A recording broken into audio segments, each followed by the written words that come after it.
Ish, lovely. Yeah. And even got my font right. Oh, well, the spelling of my name.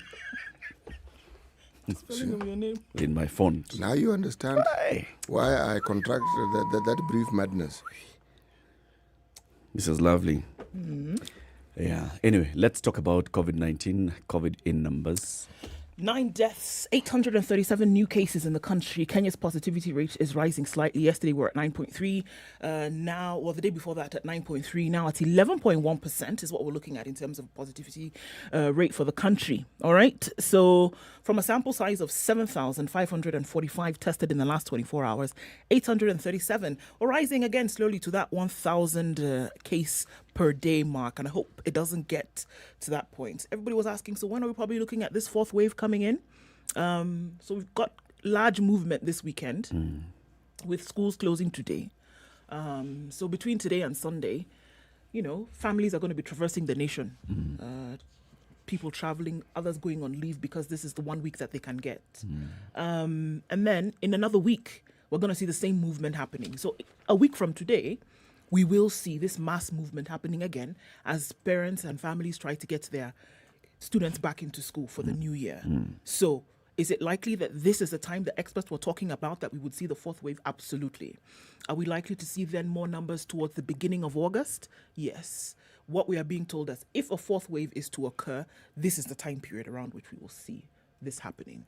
Right. It would be great if it coincided with more vaccines coming into the country. But we just don't know. We know, we've been told that by the end of July this would happen. But you know what? We have 2 weeks to see if they will come in and more people can get vaccinated at a rapid rate. Yeah. But then we were told at least by the end of August. So let's wait and see. Hopefully the country will not be caught in the throes of a fourth wave before the vaccines get here. But that's what we're looking at. Let me say at this point that I'm mourning the death of a first cousin of mine to COVID-19. Passed away in hospital. That whole issue of oxygen, needing an ICU bed. So the hospital that you're in, the ICU beds are full. You need to be transferred to another hospital. So in the middle of all that, securing an ICU bed in a different hospital. My cousin Paul died. We'll be burying him tomorrow. He's a very jovial gentleman. My age mate. And all because...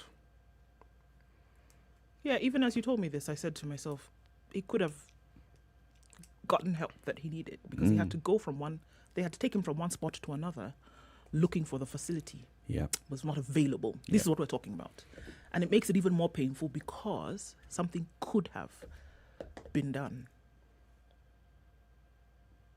It does. It's the reality of it. It's the reality of COVID and the reality of COVID in our communities. Yes. Hits home. It does. Slaps different. What's happening globally? All right. So almost at the 190 million mark. 4 million, almost 4.1 million cases of death around the world. The US still at 34 million, India at 31 million, Brazil at 19 million cases. But Brazil with the second highest number of deaths in the world after the United States, who've crossed 624,000 deaths. We're still looking at a number of things happening now. Certain countries, then the UK, for example, which kind of flew under the radar for some time, the UK is going back into semi-lockdown. They're looking at a rise of, it's ridiculous. Have they even emerged from the lockdown? No, and then it was, they're opening up a little bit, but now they're going back into it. They're looking at 537% increase of COVID-19 cases in 2 weeks, from 1 week to the next. 537%. Wow. That kind of just slipped under the door, and suddenly they have so many more cases of COVID in the UK, and then Boris Johnson's administration says, you know what? We gotta shut this thing down again. Even with vaccination drives going on, but it just kind of, slipped up on them and knocked on the door and said, hello, I'm still here.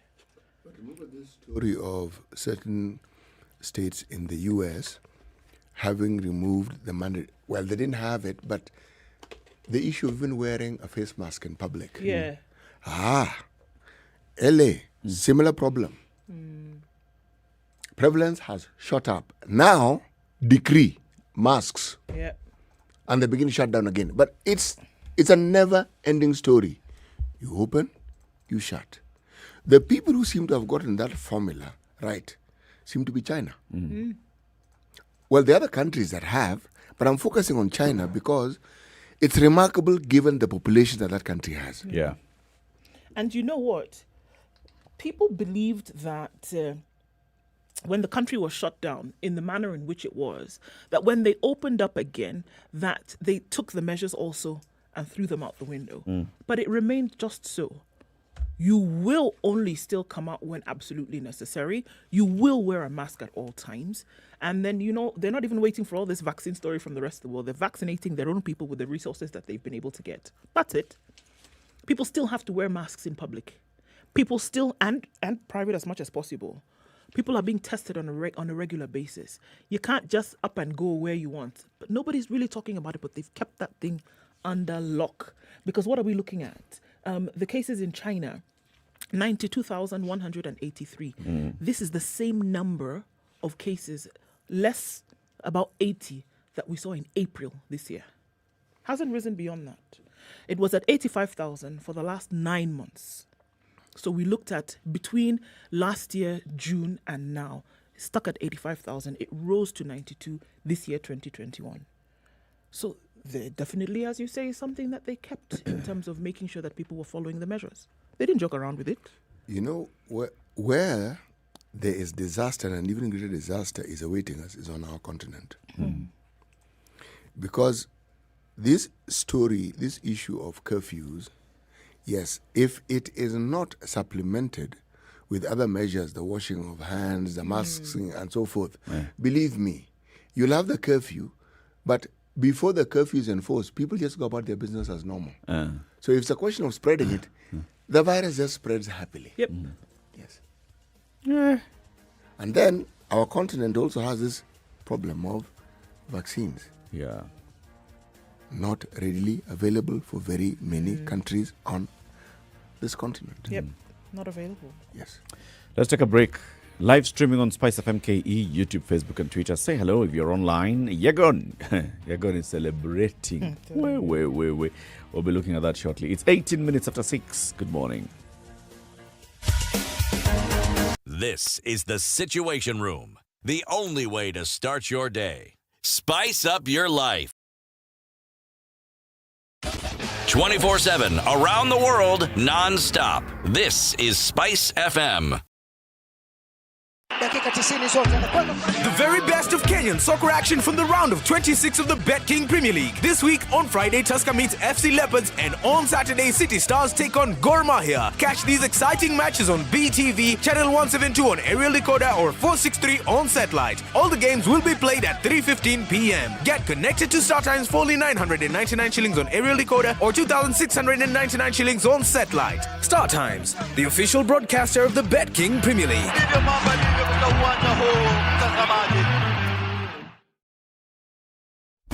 Classic soul, R&B, smooth jazz, neo soul, and nostalgic ballads. We're looking at a mostly You're cloudy listening Friday to in Nairobi at 15. It'll go to highs of 22 today and lows of 13. Light rain in Nyeri at 14, highs of 20 and lows of 12. It's cloudy at 14 in Nakuru. We'll see highs of 23. 13 will be the low in Eldoret, where it's raining at 14, going to highs of 22. 28 will be the high in Kisumu. It's clear at 19. Clear conditions at 18 in Kakamega, highs of 26 and lows of 16. Partly cloudy conditions at 24 in Mombasa. It'll go to highs of 28 and lows of 23. It's raining in Malindi at 25. That'll be the low for today, going to highs of 28. Rain showers at 20 in Kampala, highs of 25 and lows of 17. We're looking at partly cloudy conditions in Dar es Salaam at 21. Highs of 30 and lows of 22. It's a foggy day in Johannesburg at 5. It'll go to highs of 13 and lows of 2. Rain showers in Lagos at 25. Highs of 28. 31 will be the high in Kinshasa. It's clear this morning at 21. Out east into Beijing, it is raining at 27. 29 will be the high. 24 will be the high in Paris, and it's cloudy at 17. Clear conditions in London, however, at 12. Highs of 26 and lows of 16. Thursday night reads clear in New York. Highs of 31 coming into Friday and lows of 24. Spice FM. Spice up your life. Mature, intelligent talk every morning. Spice up yourself.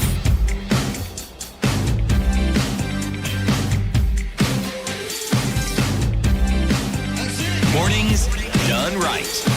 94.4 Spice FM, Nairobi. 20 minutes after 6, a very good morning to you. Welcome to Kenya's biggest conversation. People are online. Yes. Johnson Odero says, good morning. He's locked in County 045 now. He's locked in the county. He can't get out? 047 rather. He's locked in from. No, he said he's locked in County 047. Yes, locked in County 047. I get what he's saying. I'm just trying to play around. Of course, I know you get what you're saying. Maybe you're not says getting he's- what he's saying. Ask him what he's saying. What are you saying, Johnson? Okay, good. He says, situation room, mbele kama mfuko ya shati. Kabesa. All right. Otieno Odero says, good morning from the Great Wall of where? Kino. From the Great Wall of Kino. Jose Mainan Dohio is tuned in from Malindi Law Courts where he works. Millie Koske is tuned in from Australia in Perth. And she says, good morning, guys. Waterman Jeffrey tuned in She's from in Minneapolis. Perth. She's in Perth. She lives in Perth. Right. All right. Sharrington Kweyu.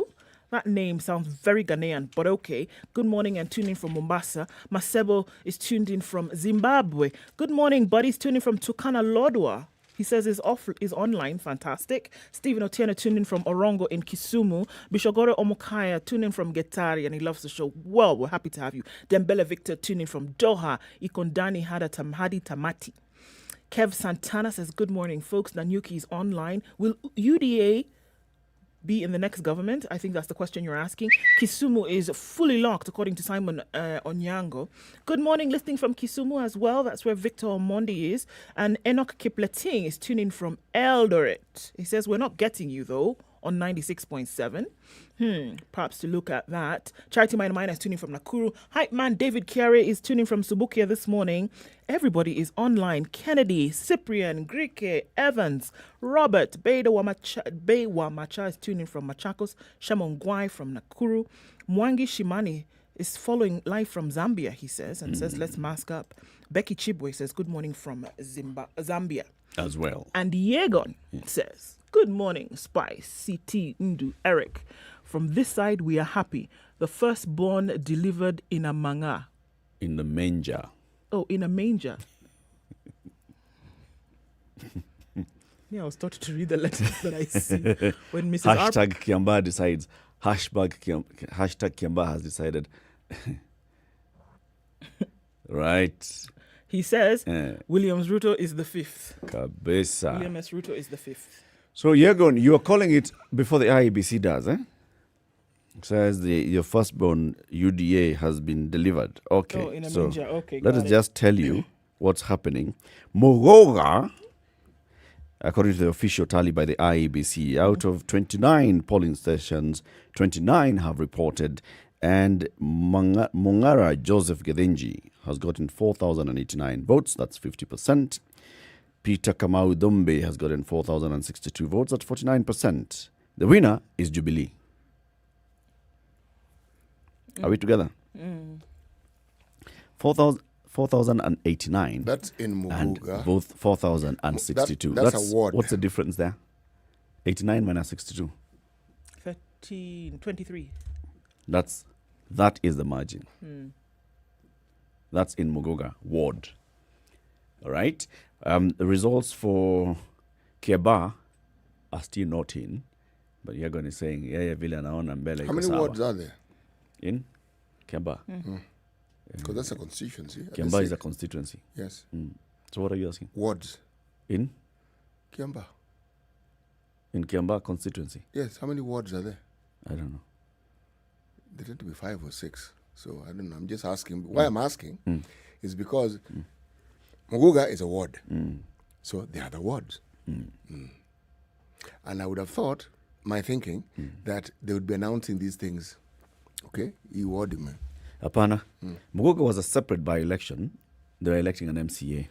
Oh. It's a separate by-election for It's MCA. different from the Kiambao. This It's the different MCA. from, yes. And Jubilee has won And this Jubilee has taken the MCA seat in Muguga What ward. happened to the other MCA? He had died also. I'm not sure.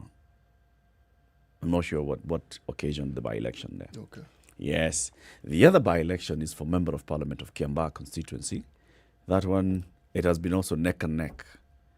Remember that very famous race between Paul Tergat and Haile Gebrselassie? Mm-hmm. This Going is it. all the way To the To the wire. finish line. Yes, this is it.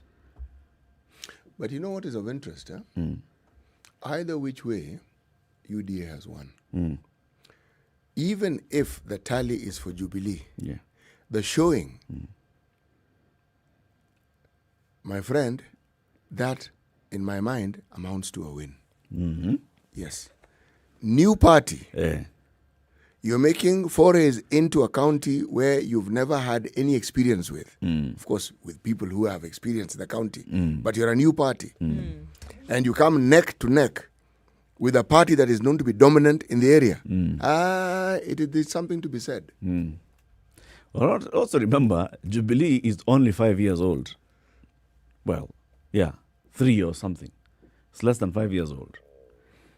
Jubilee has only participated in an election in Kiambaa only once. It is Previous true. time it was TNA. Yeah. TNA is Jubilee. Yeah. URP, Just has a different coat on, man. UDA is also Jubilee.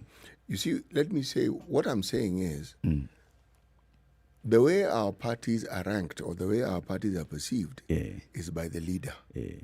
Now, the leader of UDA is not a central Kenya He's an personality. outsider. Yes. Right. And if he is making forays and he is competitive to this point where we're talking about the wire, that is a win. That's a win.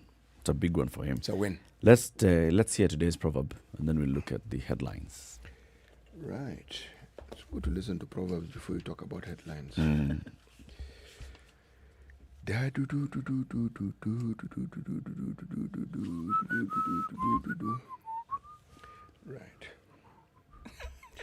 We do not inherit the earth from our ancestors.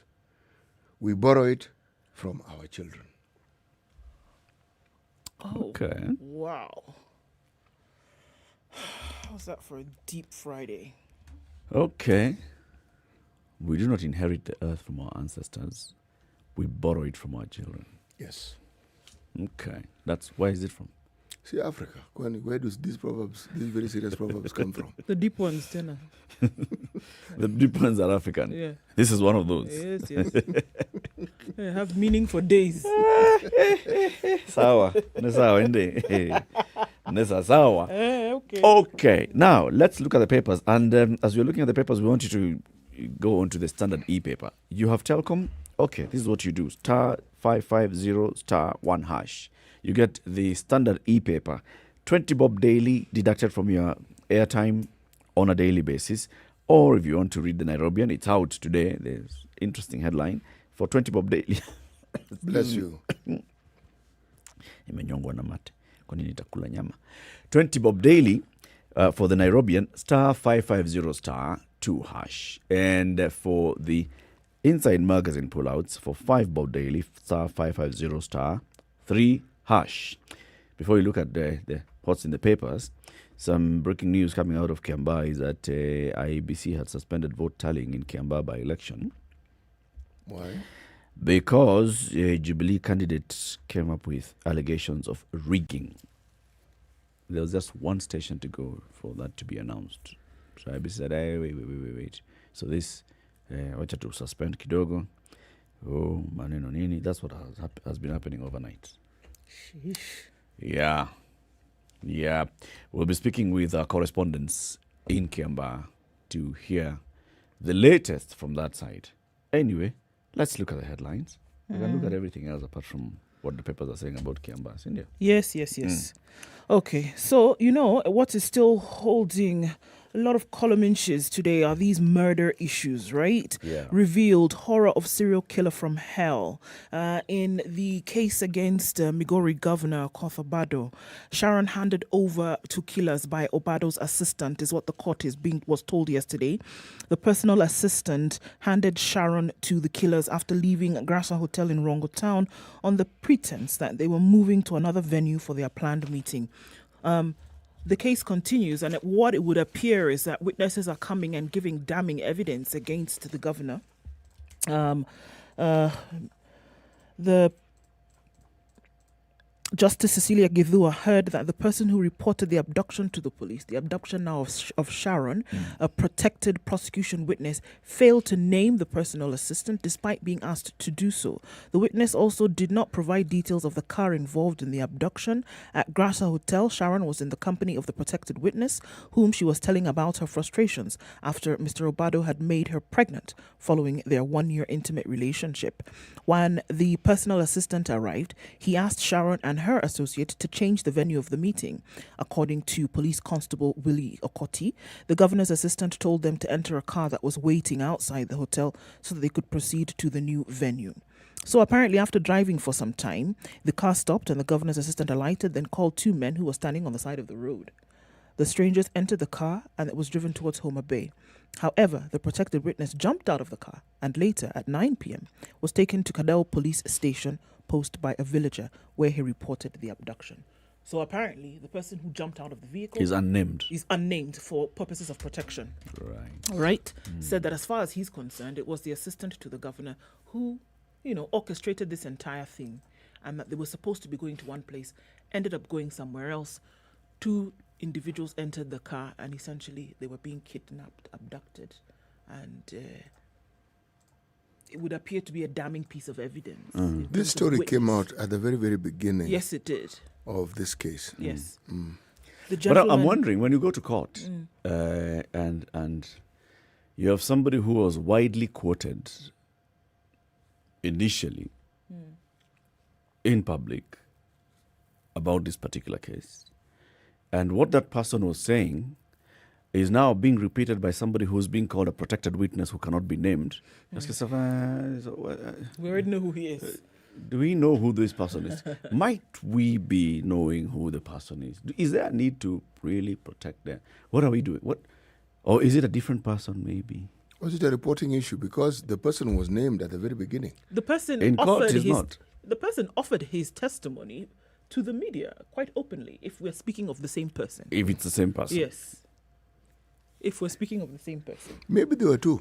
Perhaps. Maybe there were 2 people in this vehicle who then jumped Maybe out of the there were 2 car. people who were meeting with Sharon on that day. And jumped out of the vehicle? And then there were 2 people who jumped out of the vehicle. And there were 2 people who reported this to the police. And there were 2 people who were being quoted at the beginning of the story as saying what happened. If I recall correctly, you see, this is where the confusion comes in. It was just one individual. And at the time, I remember the debate was, jumped out of a moving car. And he had bruises. Yes. Were they consistent with the sort of injuries that you would have if you jumped out of a moving car? His hands. My friend. And his legs. Even if that car is traveling at 10 kilometers an hour and you jump out, you will be injured properly. Oh, yes. The human body is actually not made for that sort of impact. No. And you think abductors were driving sedately as though they were going for a Sunday drive? They had not picked up speed. By the time he was opening the car and jumping out, it had not reached 100 kilometers an hour. That sort of injury would happen if the car was stationary. This one, I found it interesting that there's a protected witness who cannot be named, who cannot appear in court, who's somewhere who nobody should know. Drama. Nobody should know about. So in the other case of the abductions and all, that one. The Nation has a headline here. Yeah. And even the Standard as well has a headline. Child killings, last moments with kin. The search for more bodies of children believed to have been disposed of by self-confessed killers in Nairobi and Eldoret were temporarily halted as families recounted their last moments. That's on page 8 of the Standard.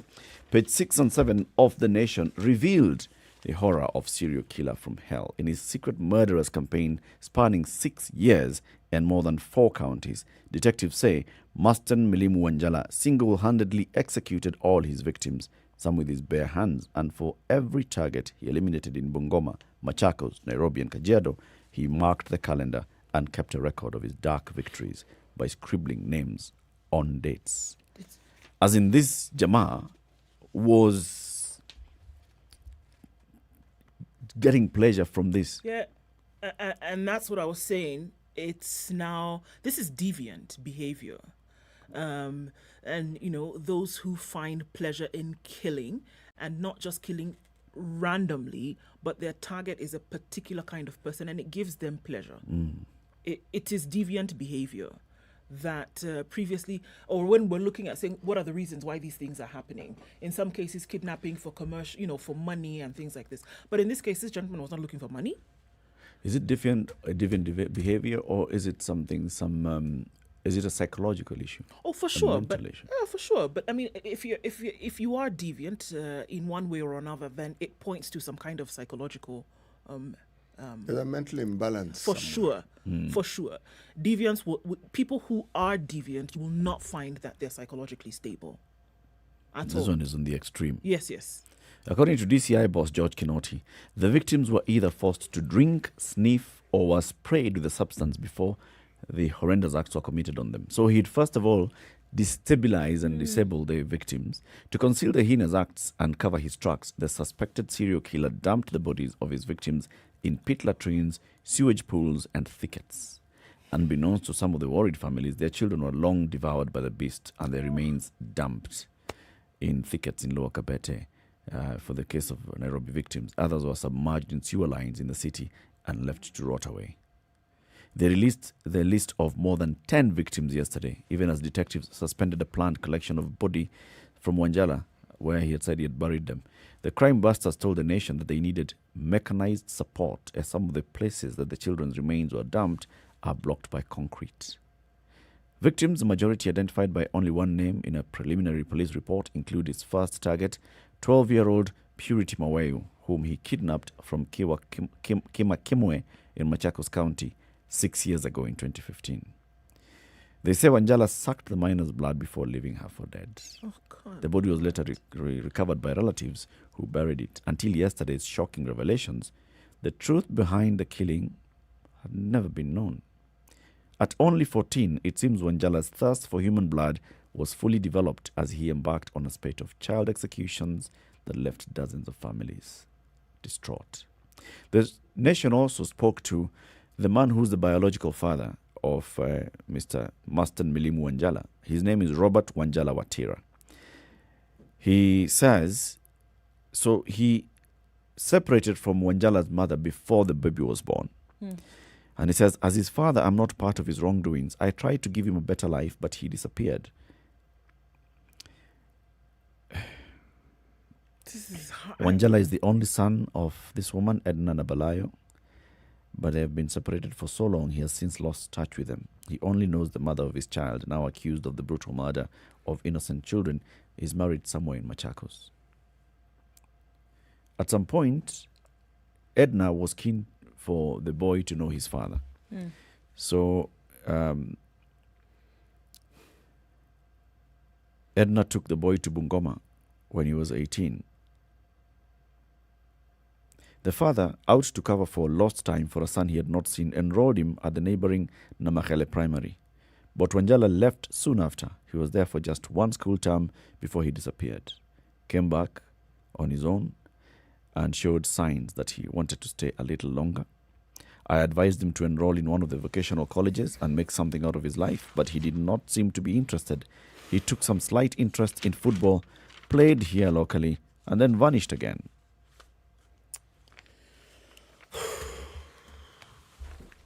This is very heavy. I'm reading that stuff. story and I'm thinking of how it is that if somebody has a plant in their house, how they look after the plant. Water it daily, make sure that it's somewhere where it can get sunlight. Void of weeds. Everything that you read about this fellow was neglected. The mother sent him, go to your father. Father told him, enda ile shule. And then advises and Then he there's an disappeared. age at which you hold someone by the hand and take them to in a certain, you don't advise. Hey. Anyway, something is very, very wrong. Very. Quite wrong. Quite. You know, we've been saying that some of these, the fallout that arises from the impunity that we've witnessed would be horrendous. I didn't think I would come across a story such as this one. No. DCI boss George Kinoti says it is our belief that the criminal justice system will serve justice to the innocent souls and relieve the heavy hearts of the mourning parents. What on earth is Kinoti talking about exactly? Says he hopes I that hope. and it goes to court. I hope that these words will hold him in terms of account and responsibility? No, it won't. The words that he has spoken, you can't put out words like You this. should build a solid case. Yes. Because that's the thing. You If can't you go say to things court like with this a and proper then- solid case, but then what do you do? If somebody Yes, has confessed to killing, and that is 6 years ago, what else can you use to place him in the scene of the murder? And then you, first of all, take him to determine whether his head is in the right place. And then I'm certain they'll determine that it is elsewhere. Okay? Now, once that But is... they may find him fit to stand trial. Oh, despite yes, his they whatever. might. They might. But what I'm saying is, that really, in my mind, is a side story. Because the reason why this story is as gripping as it is, it's because of, one, the loss of these innocent lives, the pain the parents are feeling. How on earth do you rectify that? There's nothing you can do. Look, How do you rectify it? even if he's taken to court, he is convicted and whatever, there's nothing that is going to ever take away the pain that these Well, there's some parents sense of feel. justice. But what it does is say, okay, At least something we know was what done. happened. We know what happened. Actually, you know where I'm going with this? Yeah. I am actually saying something that I have said before and I keep saying, all right? It is clear that our DCI does an excellent job. The question I keep asking, I'm asking again. We have tasks that we expect the police force to actually do. Do we equip them adequately to ensure? Because in all honesty, they have their job cut out for them. But this one is beyond their jurisdiction in this sense. They had nothing to do with the circumstances that brought about or created the mindset that this fellow had. That has nothing to do with them. They come in at the stage when he has committed horrendous acts and is being looked for. Yeah. Okay? But that particular commission that was set up, that was headed by Dr. Frank Njenga, the outcome of what they stated and the recommendations they made, can we at least start by trying to show that something is being done?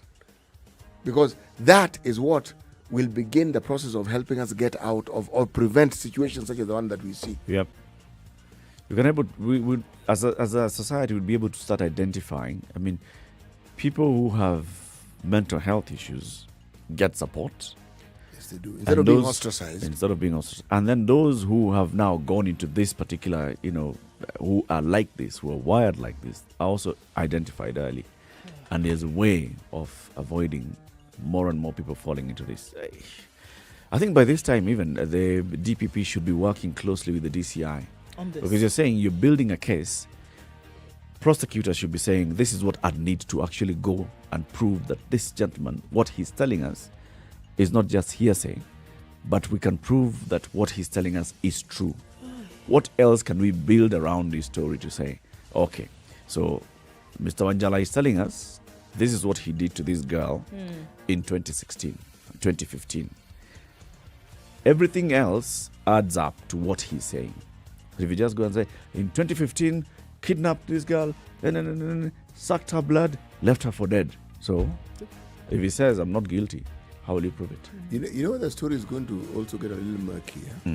Remember, there seems to be a ceasefire, but there was an issue with the DPP DCI. Then there's an issue with DPP, our courts. Okay? They argue, we have presented this case, we have the evidence, it goes to court and you're suddenly being told it doesn't meet the threshold. Yeah. Okay. That saga has not been sorted out. Yes.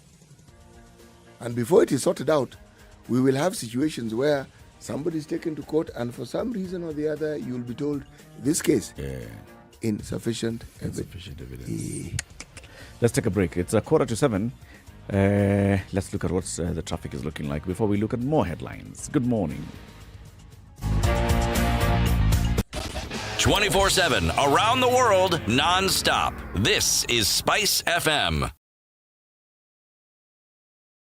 Hello. Halo, umesikia?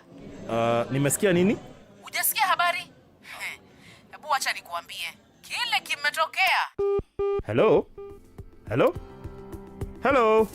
Don't wait for hearsay. Dial star 550 star 1 hash to read the standard e-paper from the convenience of your mobile phone for only 20 shillings from your telecom line, and stay up to date for a reliable source with over 100 years of experience with no additional data charges. Okay, so we're looking at traffic along the Thika Superhighway today. It doesn't look pretty good. Headed out and inbound as well. It had already been jam-packed early this morning. Naivasha Road users expect massive traffic today. Why?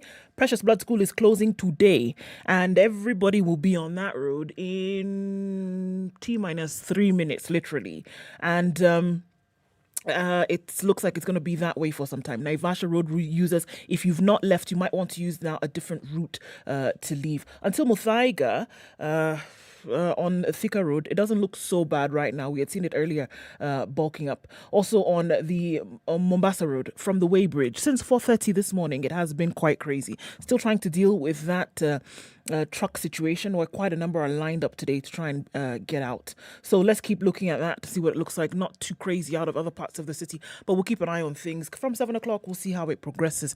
Talk to us on SpiceFM KE on Twitter. Are you stuck somewhere? Have some information we can share? Please do. Text as well on 40127. Spice FM, Malindi.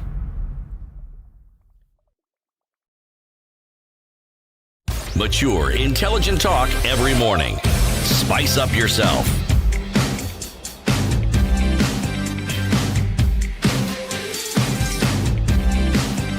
Mornings done right.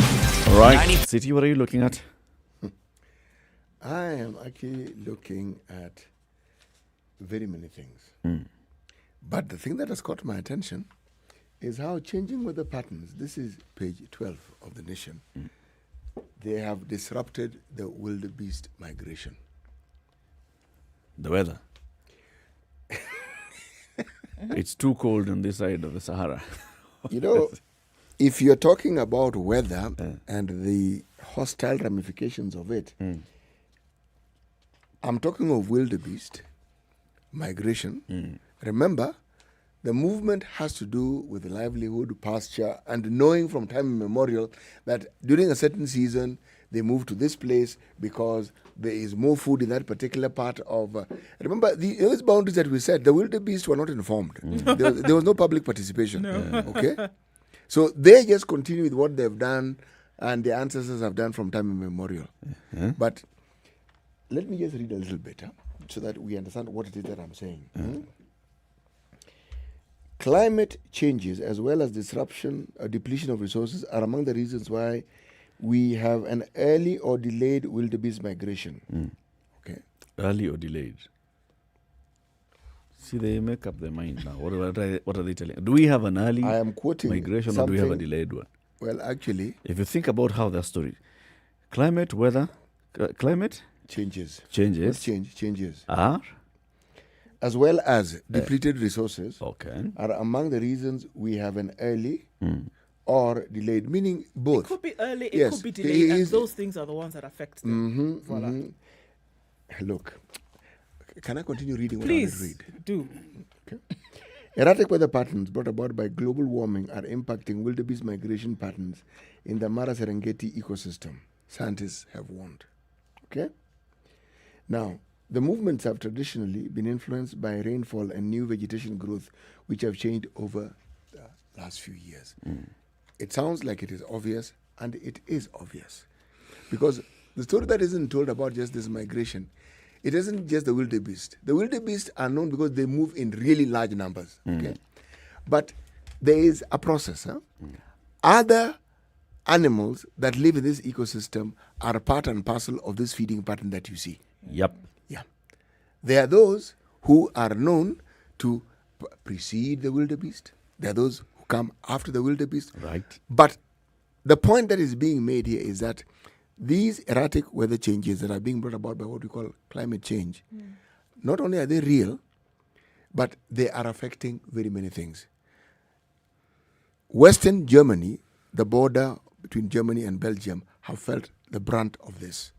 As we speak, I think 7 people have died. Roads have turned into rivers. people are sitting on their rooftops. But why am I talking of climate change? Why am I talking of wildebeest? I'm saying this. It's the activities that we wantonly engage in. We are told, we are warned. Right now, as we speak, there are stories coming out of the Amazon, which was supposed to be the sponge that absorbs all the carbon, that they are now also contributing to emitting carbon. Why? Because people cut down trees and then burn them. Now, that burning now also releases carbon into the environment. So, our actions seem minuscule, and it appears that the consequences may not be dire. But climate change, in my mind, is the thing that actually tells you the full story of what it is you achieve when you, with impunity, continue doing things that you shouldn't do. Because now people who probably don't even participate will be harmed by the actions that had been taken. Now let's come back to Masai Mara. Are wildebeests here or are they not here? The wildebeests are here. Okay.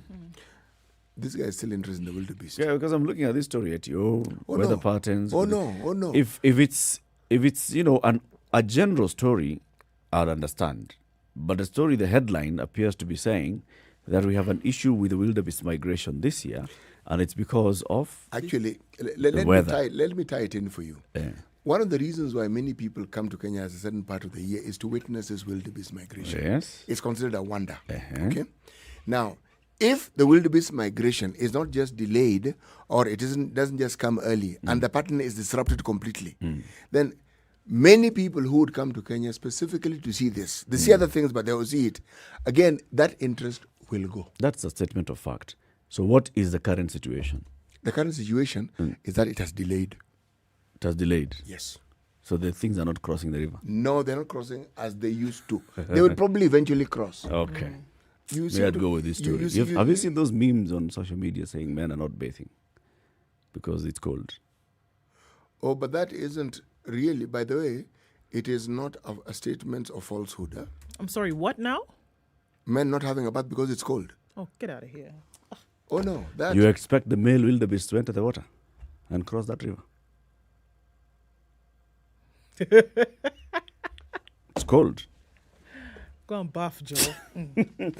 Now that we're talking about animals, wachana na wildebeest, donkeys. Yes?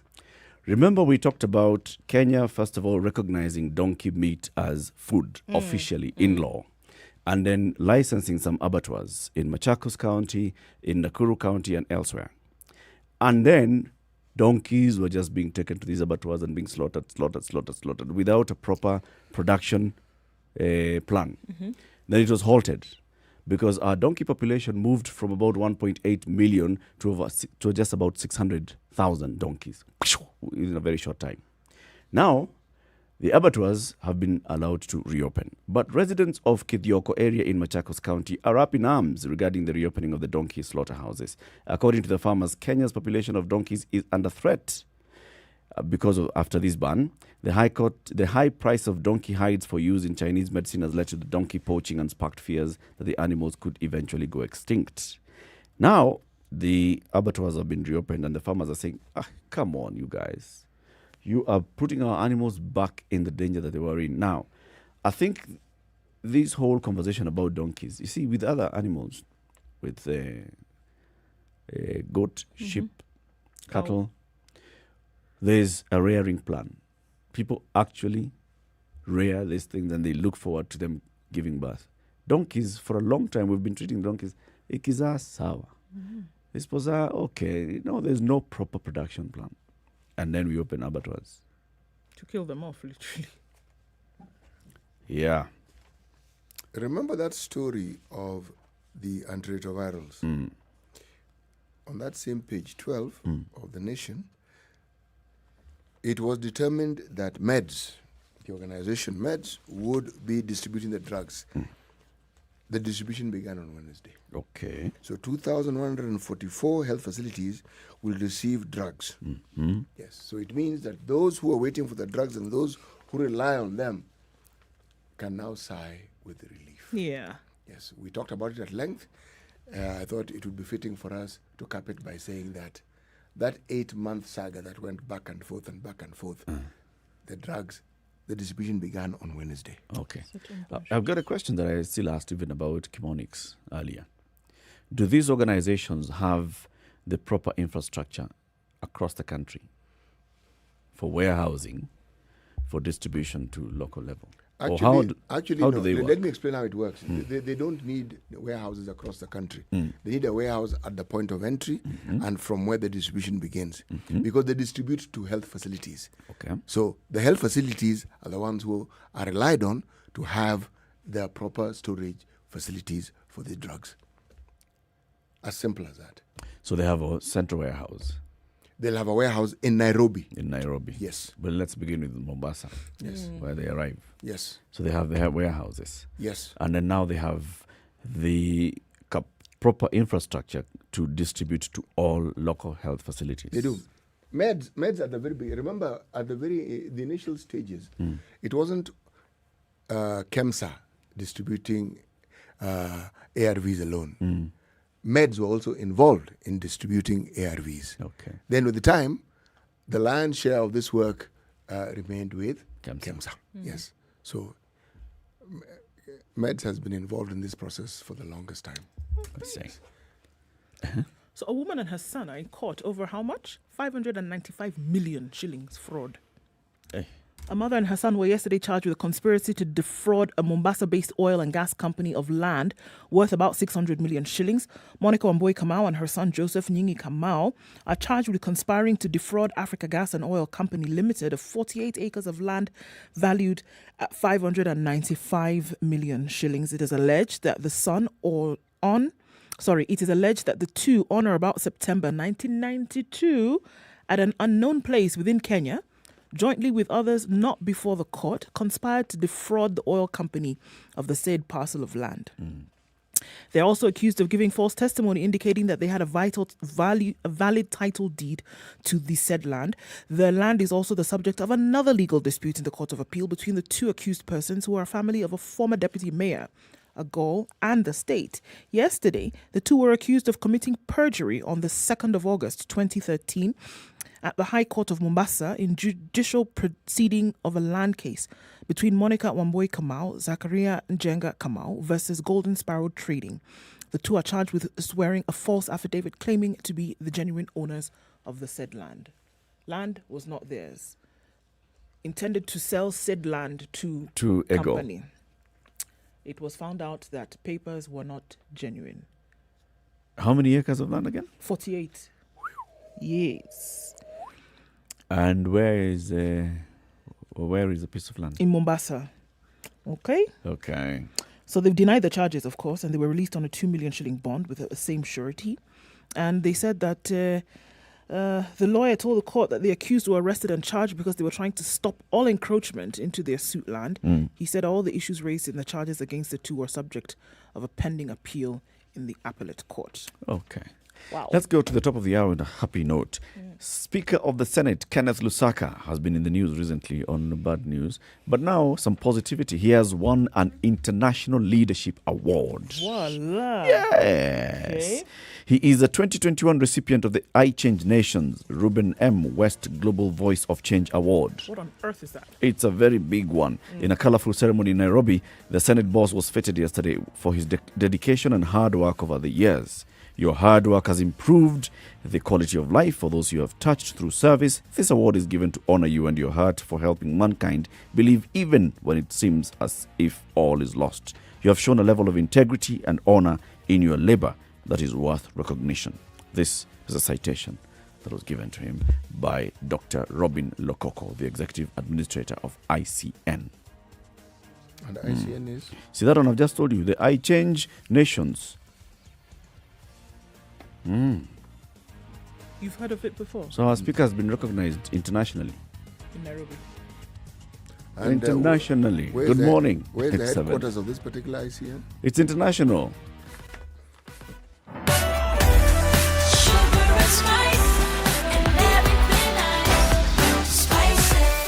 Spice up your life.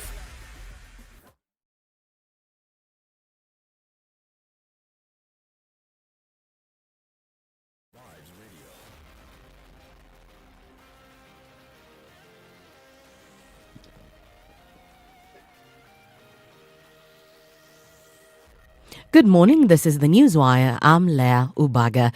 Vote tallying has been suspended indefinitely after chaos ensued at Karuri High School, the main tallying centre for the Kiambaa by-elections. Jubilee Party's Njama Kariri and his team have this morning protested results, demanding for a vote recount in Mukatha, Kawaida and Gashie. They say they suspect UDA candidate John Juguna rigged in. The results show Juguna had 21,301 votes, while Kariri had 21,057 votes from 152 polling centres.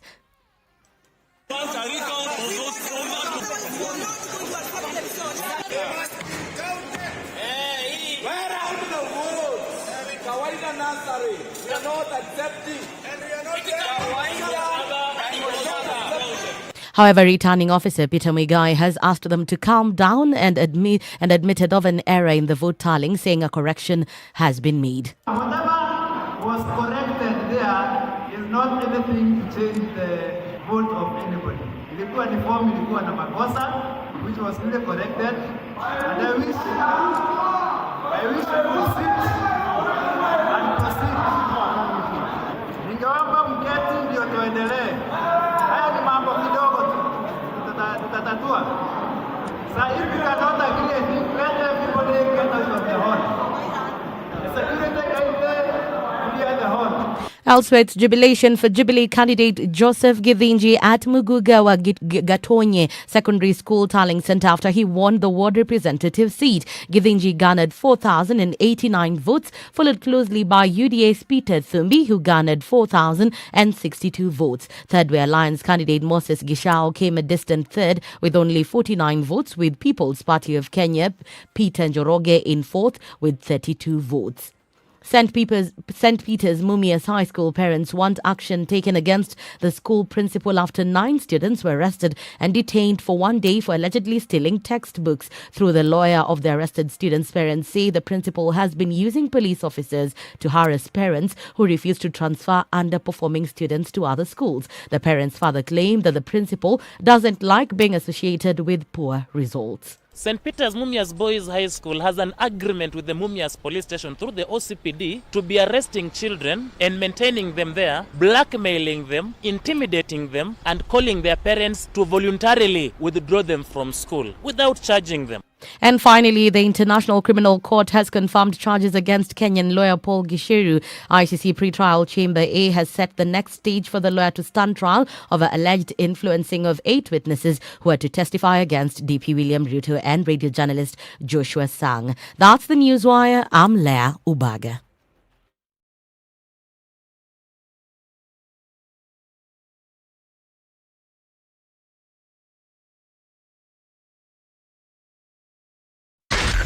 Spice FM, Nakuru. Yeah, Mombasa Road is not looking really pretty right now, headed outbound.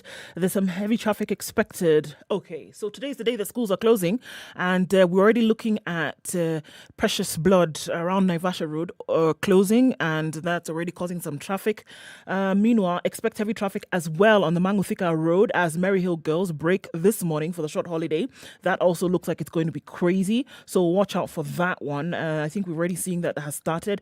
Those using Mombasa Road are already crying because of the issues around the Mlolongo Way Bridge. And so those are the spots that we see are looking really heavy today.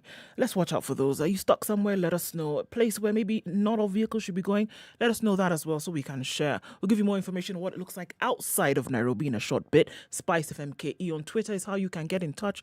Text on 40127.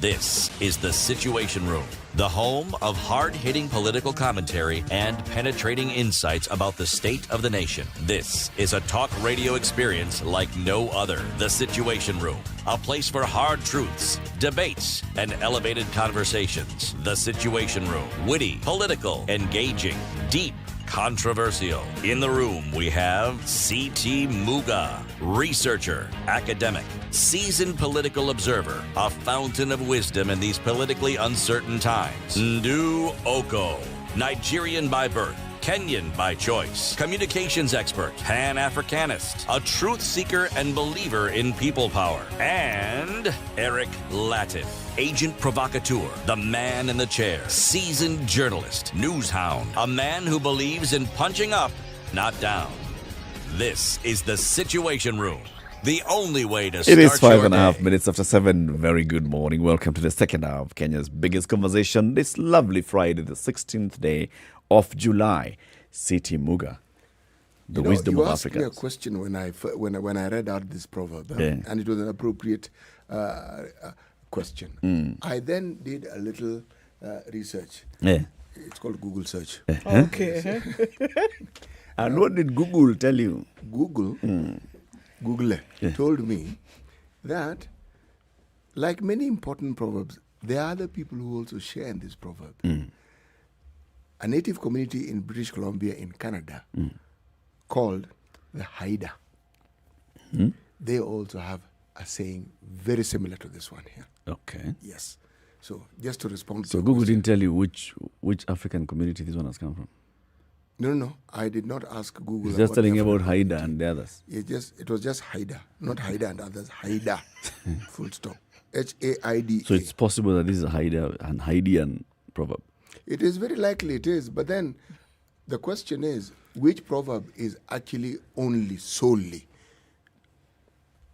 the property of one community, unless it involves, let's say, for instance, when you talk about a leopard, that one, it cannot be an American proverb. They don't have leopards.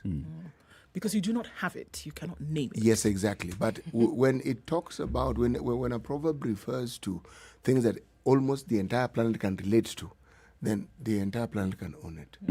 All right, now let me read it again. Having waxed Lyrical. yes, we do not inherit the earth from our ancestors, but rather we borrow it from our children. For or from? From We borrow it from the children. now, We're just using it for now. Hopefully Tumekomboa we'll give tu. it back when it's in good or better state. in tatters. Now that you actually talked about, if you don't have it, you can't name it. So yesterday in another group, somebody shared names, of Swahili translation of names that you've heard of, words that you've heard of. One of them was kangaroo. And somebody asked, how does the Swahili name a kangaroo? Yes. How do you name something? How does Swahili know what to call a kangaroo? We don't have a kangaroo. We don't have Exactly. kangaroos. You don't. So how do you have a word for it? Something you don't have. You have a name for it. It's like Trevor Noah said.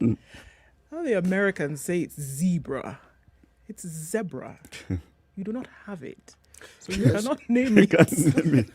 Well, you consider that in that part of the world, what we know as a Z, they know as Z. So it can't be zebra, it is zebra. Just In India, it's Jibra. Okay, move on before you hurt yourself.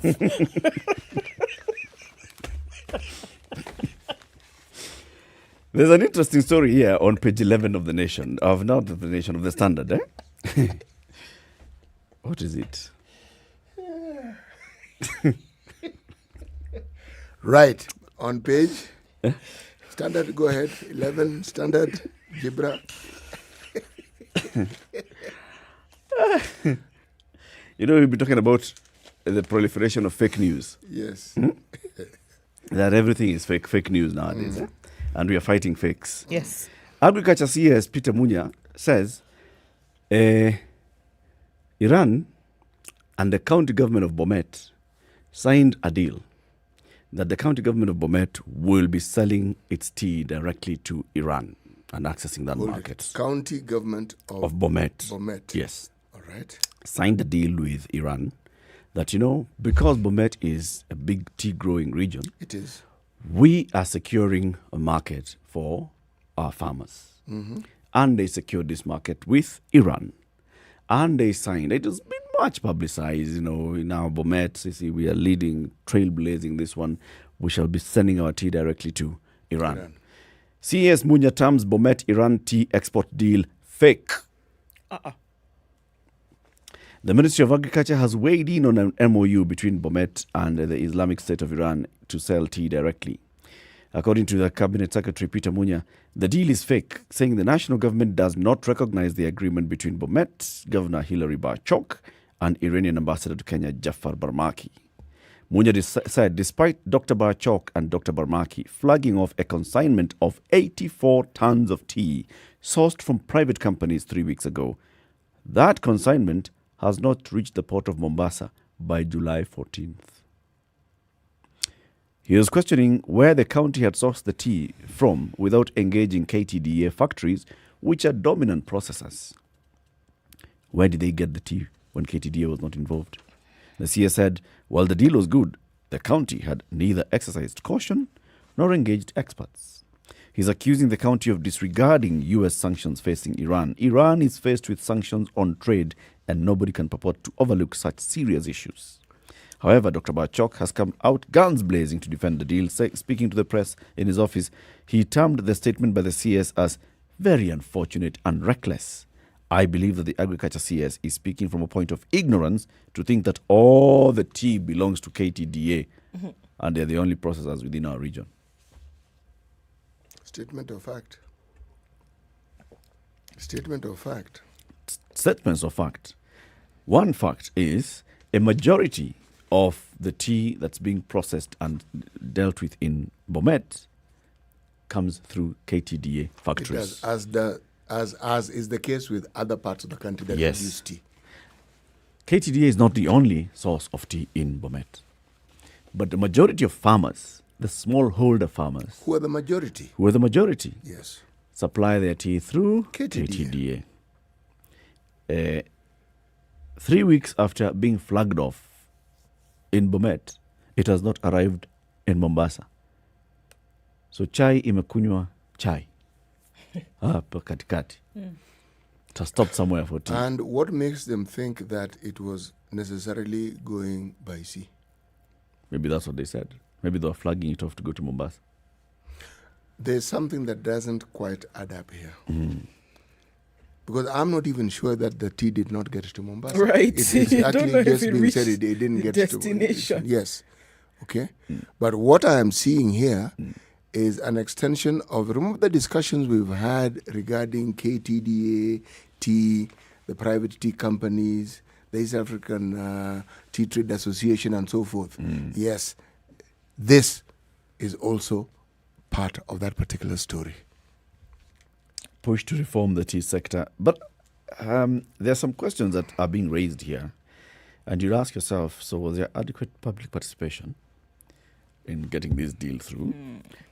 Are the details of this MOU public? Known, The question I would ask is... Do we actually know whether the farmer will benefit more from this direct deal than if they just took their tea kawaida to KTDA and waited for bonus? Actually, the argument, is that not what you've just raised? Is that not at the heart of this discussion? Middlemen who seem to benefit more than the farmer. Has this not been the issue? Is this not what the directors, the immediate former directors of KTDA who are no longer there, plus their chairman, were being blamed for? That they were benefiting immensely from the tea that is produced by the small-scale farmer and those who rely on them to actually look after their interest, and yet the farmer wasn't getting anything from this benefit. I mean, from whatever benefits that were accruing from the business. This discussion isn't over yet, but the question I want to ask is, by law, are our counties in a position and are they allowed to sign such deals? And are they allowed to work directly with countries, or do they need to go through the government? Do they need government permission? And if so, is it from the parent ministry that deals that product? Is it the Ministry of Interior? Is it the Ministry of Foreign Affairs? Is it the Ministry of Finance? International Trade? What is it? Yeah. At what point do you have that coordination? Because, yes, it's a good thing and counties have been pushing for this. One, can we have direct engagement with multilateral, bilateral lenders, right? So we can get our financing. Can we have direct trade agreements with other governments or regions of other parts of the world? Can we? At what point then does the Ministry of International Trade come in, or foreign affairs, like the issues that C.S. Munya is raising here. How do we trade with Iran? How does it affect our relations with other countries? How much of our tea is going to, all those things have to be put in. They are valid questions, but remember, the same argument was being made with regards to the production of coffee. And the argument was that the farmer or the local organizations that represent the farmer should be given the leeway to deal directly with whoever it is who wants to buy their coffee. Because again, the same argument, the middlemen, the middle persons are the ones who seem to be benefiting from these productions more than the people who are actually producing it. Yes. Yes, absolutely. It's not a discussion that's going to end soon. No, it isn't. A discussion that probably is coming to a head is that the ICC's pre-trial chamber yesterday said the charges facing one Mr. Gicheru are supported by evidence. And the ICC has then confirmed charges against him. This is our lawyer. Yes, it is. Oy. And they consist thus. The prosecution accuses of offering a 20.4 million shilling bribe to witnesses to withdraw from the case that was facing Deputy President William Ruto and radio journalist Julius Sang. In the 81-page ruling, which points to a possible revival of the Ruto-Sang case, the ICC's pre-trial chamber, yesterday said the charges facing Mr. Gicheru are supported by evidence. He's accused of interfering with witnesses of the court through bribery and intimidation, leading to the dismissal of the case that was facing Dr. Ruto and Mr. Sang for the 2007-2008 post-election violence. While committing Mr. Gicheru to trial, Judge Rain Adelaide Sophie Alpini Ganshu, that's a nice name. Judge who? Judge Rain Adelaide Sophie Alpini Ganshu.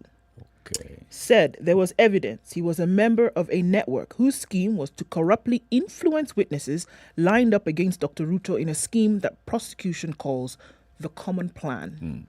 Gicheru had essential contribution to the furtherance of the common plan, according to the evidence.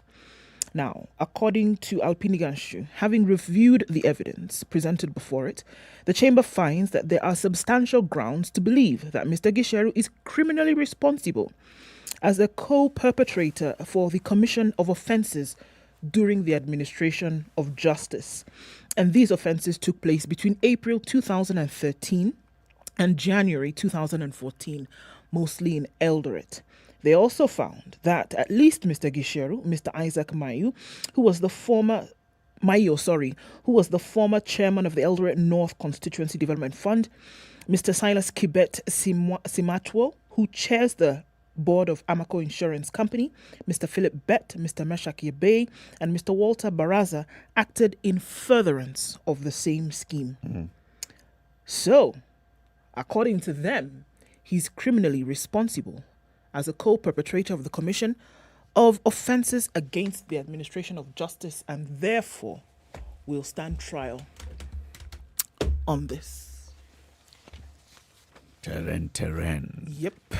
Terrain.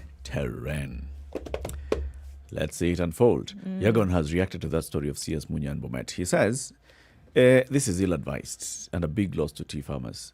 If we are not a colony of the USA, which Munya is quoting here saying the USA has placed a ban on trade with Iran, if we are not a colony of the USA, then what is the Iranian ambassador doing in Kenya? True indeed. Because we do have an embassy of Iran in this country. And that's the one who signed the deal with the Bomet government. Good question, isn't it? It's a very, very valid question. A story that you'll find interesting, City. A quarter of micro, small and medium-sized enterprises, MSMEs, failed to honor their loan obligations last year. The headline to this story is How Lenders Are Milking Small Businesses Dry. This is according to data from the Central Bank of Kenya, which says small businesses are choking under mountains of debt amid a tough business environment that has resulted in non-payment of loans for the past 4 years. Lenders are charging high interest rates to maximize profit, And this strategy is frustrating thousands of traders in the informal sector. Latest data from CBK shows that about a quarter of MSMEs failed to honor their loan obligations last year as lenders increased interest rates to a high of, guess, it's double digit. 20. No. 25. No. 30. No. 50. No. Below. 45. No. Below. 40. No. Below. 30. 35. 33. Jeez. 33% is the interest rate being charged on average for these businesses in the micro, small and medium enterprises. Of the 915,115 MSME loan accounts in the banking industry as of December last year, 204,000 accounts valued at 98.7 billion shillings were non-performing. CBK's 2020 survey on the MSME's access to bank credit shows this amounted to 22.4% of total MSME loan accounts and 15.5% of the total value of outstanding MSME loans. Non-performing loans in this sector also made up 22% of total banking industry NPLs. That's the non-performing loans as of December 2020, standing at approximately 436 billion shillings. My good Lord. Small enterprises accounted for 10% of the total non-performing loan accounts and 24.1% of the value of non-performing loans, while medium-sized enterprises accounted for 4.3% of the non-performing loans. And so we are basically comparing what is happening now with what was happening in 2017. 2017, the situation was looking much better. Even in terms of the non-performing loans in the MSME sector was lower. This time, the MSME sector non-performing loans has shot up. And CBK is pointing out, okay, some of these things that are happening is because of how banks are dealing with this particular sector. Remember, MSME is informal sector. Remember yesterday we had this conversation with this lovely lady from KRA. Mm-hmm. And I like the message that she gave us regarding the change of heart, not just mind, of KRA in the way they approach their clients who are taxpayers. Mm-hmm. Now, banks have also given out similar messages. But part of the reason why the banks were forced to give those messages is because the central bank stepped in and they were told, you know something, this is what you're going to do. Okay? You're going to lower interest rates, you're not going to do this, you're not going to do this, you're not going to do this. But banks have been pushing to get back to factory setting, saying that, they are making losses. What I read is loss of profits. Well, when you read the paper, when you look at the Business Daily, as I do on a daily basis, do you hear of a bank that has actually gone under because... During this year period? No.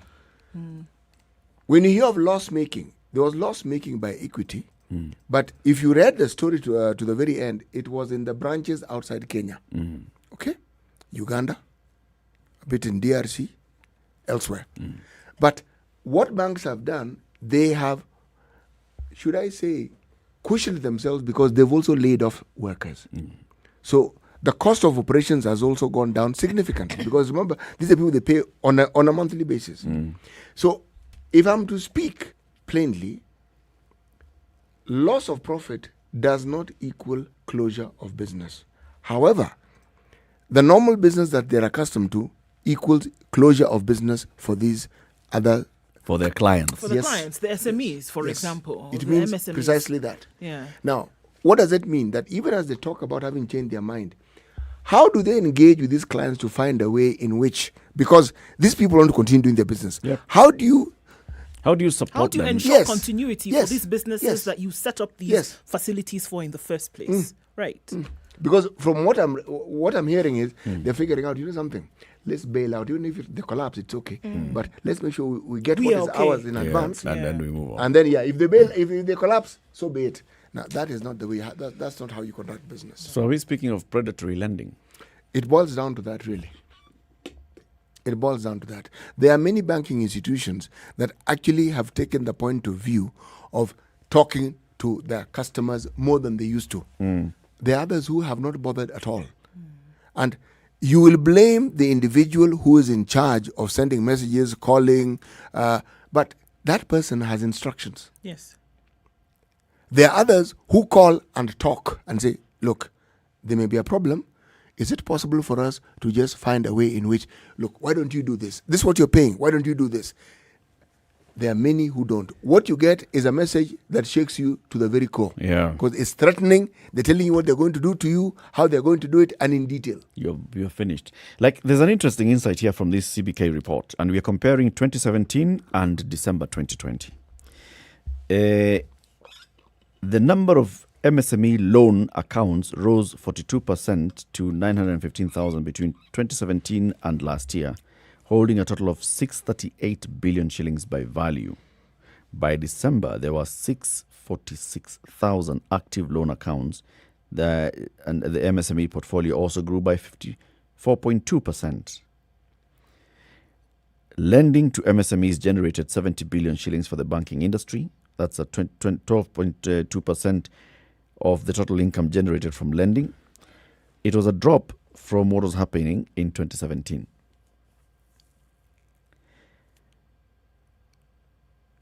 A drop. Did you see a drop, Eric? Yes. You know, when one talks about having an environment that is friendly to small-scale business persons, an environment that enables one to actually grow, what we are reading and what we are hearing is an environment that does the complete opposite. Yes. If you hope to grow, you need to grow your customer as well. These are different times. These aren't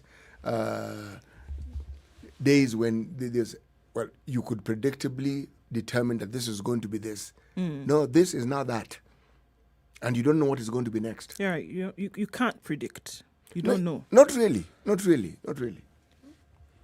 So the commercial institutions basically have come up with products that are targeting the sector, the MSME sector, but mostly they go for the medium enterprises.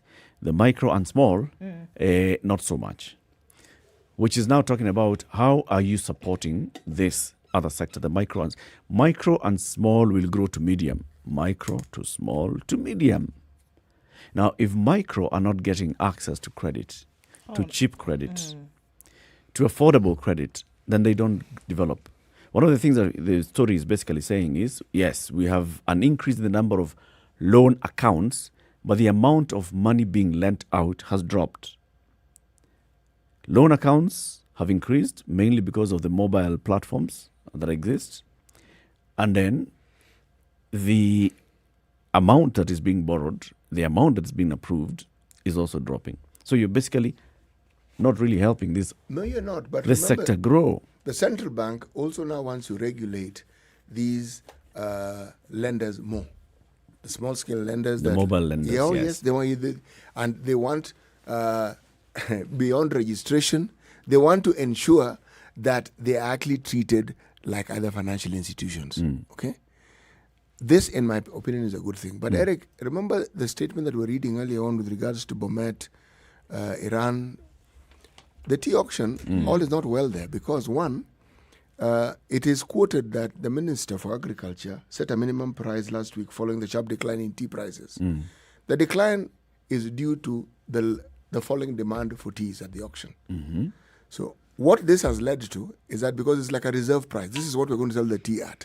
Now, if there are no takers, then it means that tea will remain unsold.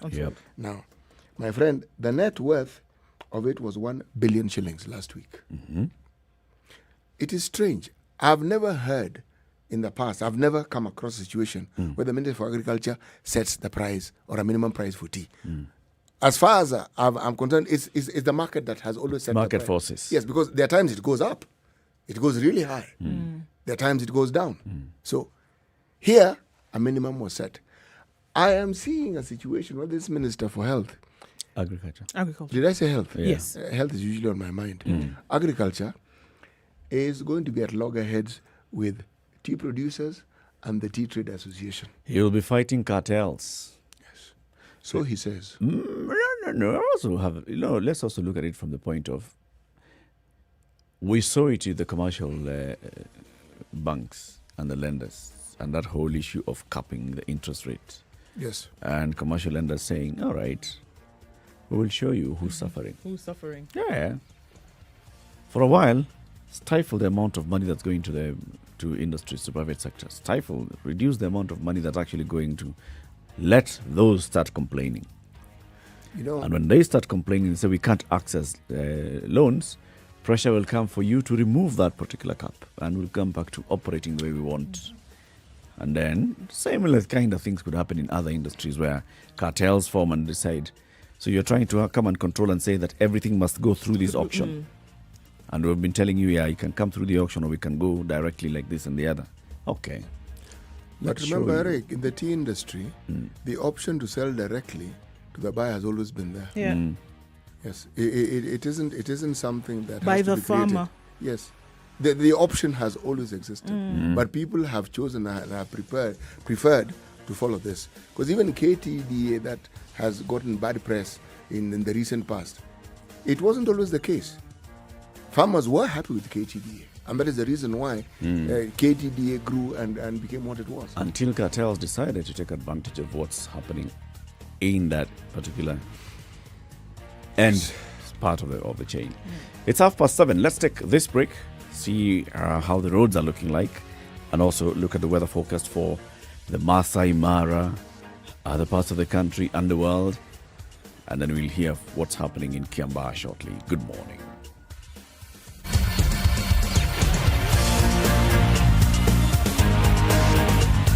This is the Situation Room, the only way to start your day. Spice up your life. 24/7, around the world, non-stop. This is Spice FM.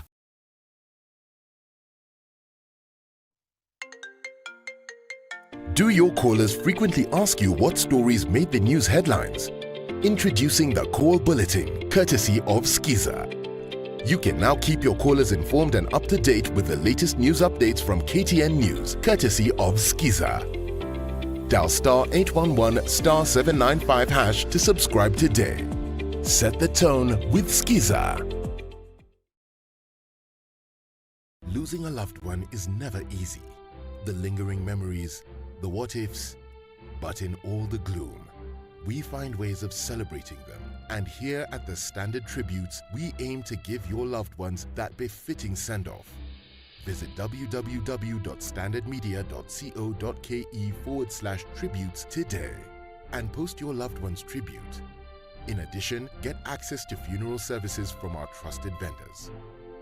The Standard Tributes, keeping memories alive. Classic soul, R&B, smooth jazz, neo soul, and nostalgic ballads. Sunny in Nairobi for a You're change. Highs of 23, lows of 13 today. Light rain in Nyeri at 14 with highs of 20. We'll see lows of 12. 15 will be the low in a mostly cloudy Nakuru this morning. It'll go to highs of 23. 22 will be the high in Eldoret. It's raining at 14. We're looking at partly sunny conditions in Kisumu at 21. Highs of 28 and lows of 19. Partly sunny in Kakamega at 20 with highs of 26. We'll see lows of 15. A light rain in Mombasa at 24. We'll see lows of 23 and highs of 28. 25 will be the low in Malindi. It's currently 22. It'll rise to 28 with light rain.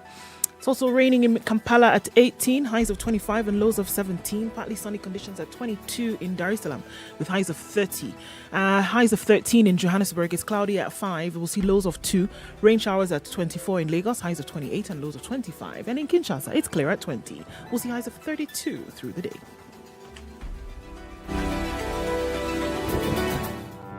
There are so many people peddling what is false and that it bears remarkable resemblance to what is true. Politicians have their agenda, and their agenda is to use every opportunity to sell that agenda and to loot this nation. I have seen major strides that are done in this country when we talk to each other as against talking at each other. We start getting back into the tribal cocoons which were put to us by the colonial powers. You know, they gave us physical freedom but not mental freedom. We're still mentally colonized today into these cocoons of tribe. Now, if you live in an area where it's difficult to find a dog, He's a goat.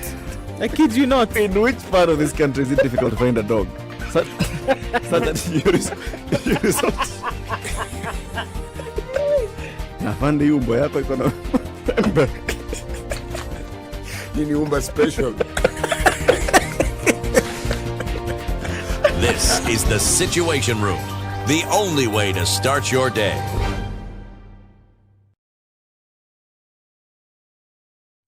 The vehicles that are trying to leave the weighbridge on Mombasa Road today, it's not happening. Bumper to bumper. Which weighbridge? Mulolongo. How many weighbridges do you have on Mombasa Road? There's one in Mariakani. That's what we have. There's one in Mulolongo. And you see, she's saying the weighbridge. There's one in Gilgil. Okay, the one that I had previously mentioned on Mombasa Road is giving us a lot of Does the problems this Gilgil one morning. actually work as a weighbridge? Yes. Anyway, the trucks. Yes, it does. It does. Yes. Yeah. Please carry on, do. Yeah. So the trucks are piled up this morning, so it's causing some traffic on Mombasa Road today, causing some major traffic on Mombasa Road, so we have to watch out for that one. Uhuru Highway, and we're looking at this all the way then from Nyayo Stadium through to Westlands Gong Road, a little bit of traffic around the roundabout.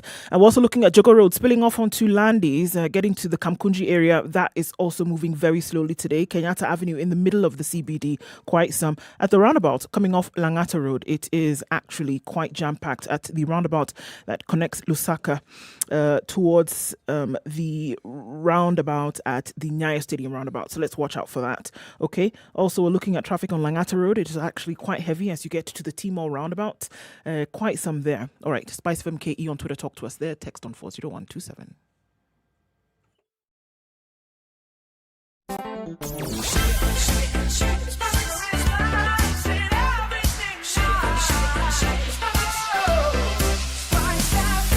Spice up your life.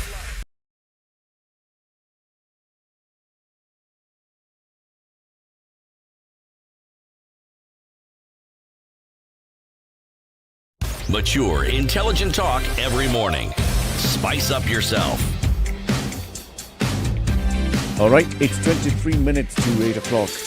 Let's hear what's happening in Kiambaa constituency. So, voting started yesterday smoothly. Polling centers were opened on time, 6 a.m. The latest ones maybe by 6:10. Closing happened smoothly. Vote counting started. Vote tallying started. At some point, the candidate for the ruling party and their agents alleged rigging. No. Just repeat that again. They allege rigging. Yes. Were they saying that they have rigged, or were they saying that they they've have been been rigged rigged out? against? What? It is not clear what they were saying, but they were alleging rigging. So it could be any which way. Yes, and the right. returning officer there said, okay, yeah, there's a mistake that actually has been noticed and it's been corrected. But there was so much kerfuffle that they decided, let's suspend this whole exercise for a while. So, what's the situation right now in Kiambaa? Let's go there and speak to KTN correspondent Emmanuel Toh. Emmanuel, good morning. Good morning to you. Thank you very much for speaking to us in the Situation Room. But first, I know you must be very tired, Emmanuel. You've been awake for how many hours now, straight? Yeah, we have been awake from yesterday, 3 a.m., and we've been here from that time until now. Wow. So there was drama that kept you awake overnight. Just tell us about this drama. Yeah, so we've seen a very smooth process from when the polls opened yesterday at 6 a.m. until the time when they closed at 5 a.m. and some extension for some of those voters who were on the queues by 6 p.m. But the process was ongoing and it was going on well. And even throughout the night where we were seeing the polling stations, the 154 polling stations in Kiambaa constituency reporting their results until around 2 a.m. where we were at about 150 out of 154 polling stations where some of the members of the Jubilee side, actually Karine Njama of the Jubilee Party, the candidate of the Jubilee Party, walked in company of some members or some of the supporters. And a few minutes from that, they started banging some tables, complaining that they're being rigged out. And some of those members that were accompanied with the candidate for Jubilee, of course, shouting and chanting, stop the count, begin the count again, because it was a bit, they were saying that they are being rigged out in favor of the UDA candidate, John Njuguna Wanjiko. So that is what happened, and the IBC returning officer in this constituency, Peter Muigai, had to calm down the situation. Some of the police officers were told to just make sure that there's peace before any process could happen. And until now, that process has been suspended from 4 a.m., and we are waiting for some more directions from the IBC on what next will happen. What specific incidences were they quoting when they alleged rigging?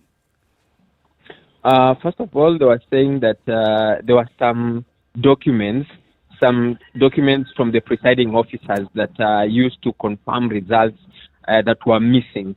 That was in one of the ballot papers, in one of the ballot boxes, sorry. And they were from 3 polling stations, that is Moshada, Kawaida, and some place called Sianda. That is one of the wards in this constituency. And they were saying that there were a few discrepancies with it, and that some numbers, in fact, the numbers that are there right now on the screens at the main tallying center at Karuri High School are still being discussed whether they're supposed to be the way they are, because as we speak right now, the numbers are still in favor of the UDA candidate, that is John Njuguna Wanjiko. And as we speak right now, Wanjiko has 21,301 votes, while Kariri Njama has 21,057 votes. That's a difference of about 250 or so votes. That's very slim, Emmanuel, isn't it? That's extremely slim. Yes. Could this be the cause of concern? But just to mention, the votes that came in, the 252nd ballot box was from Gashie Primary School, and that is an area that has been touted as a stronghold for Kariri Njama, and the remaining 2 from Kawaida and Sianda are said to be a swing vote, and of course a vote that is going to favor the UDA candidate. And I think that is the reason why I just spoke to Kariri Njama a few minutes ago, and he looks a little bit distraught, but he still maintains that he is going to emerge victorious in this, although the scales are now seemingly tipping towards the other side. But the results of an election are declared and are final at the polling station. Is that not the case? That is correct. So what are the results from these 3 polling stations?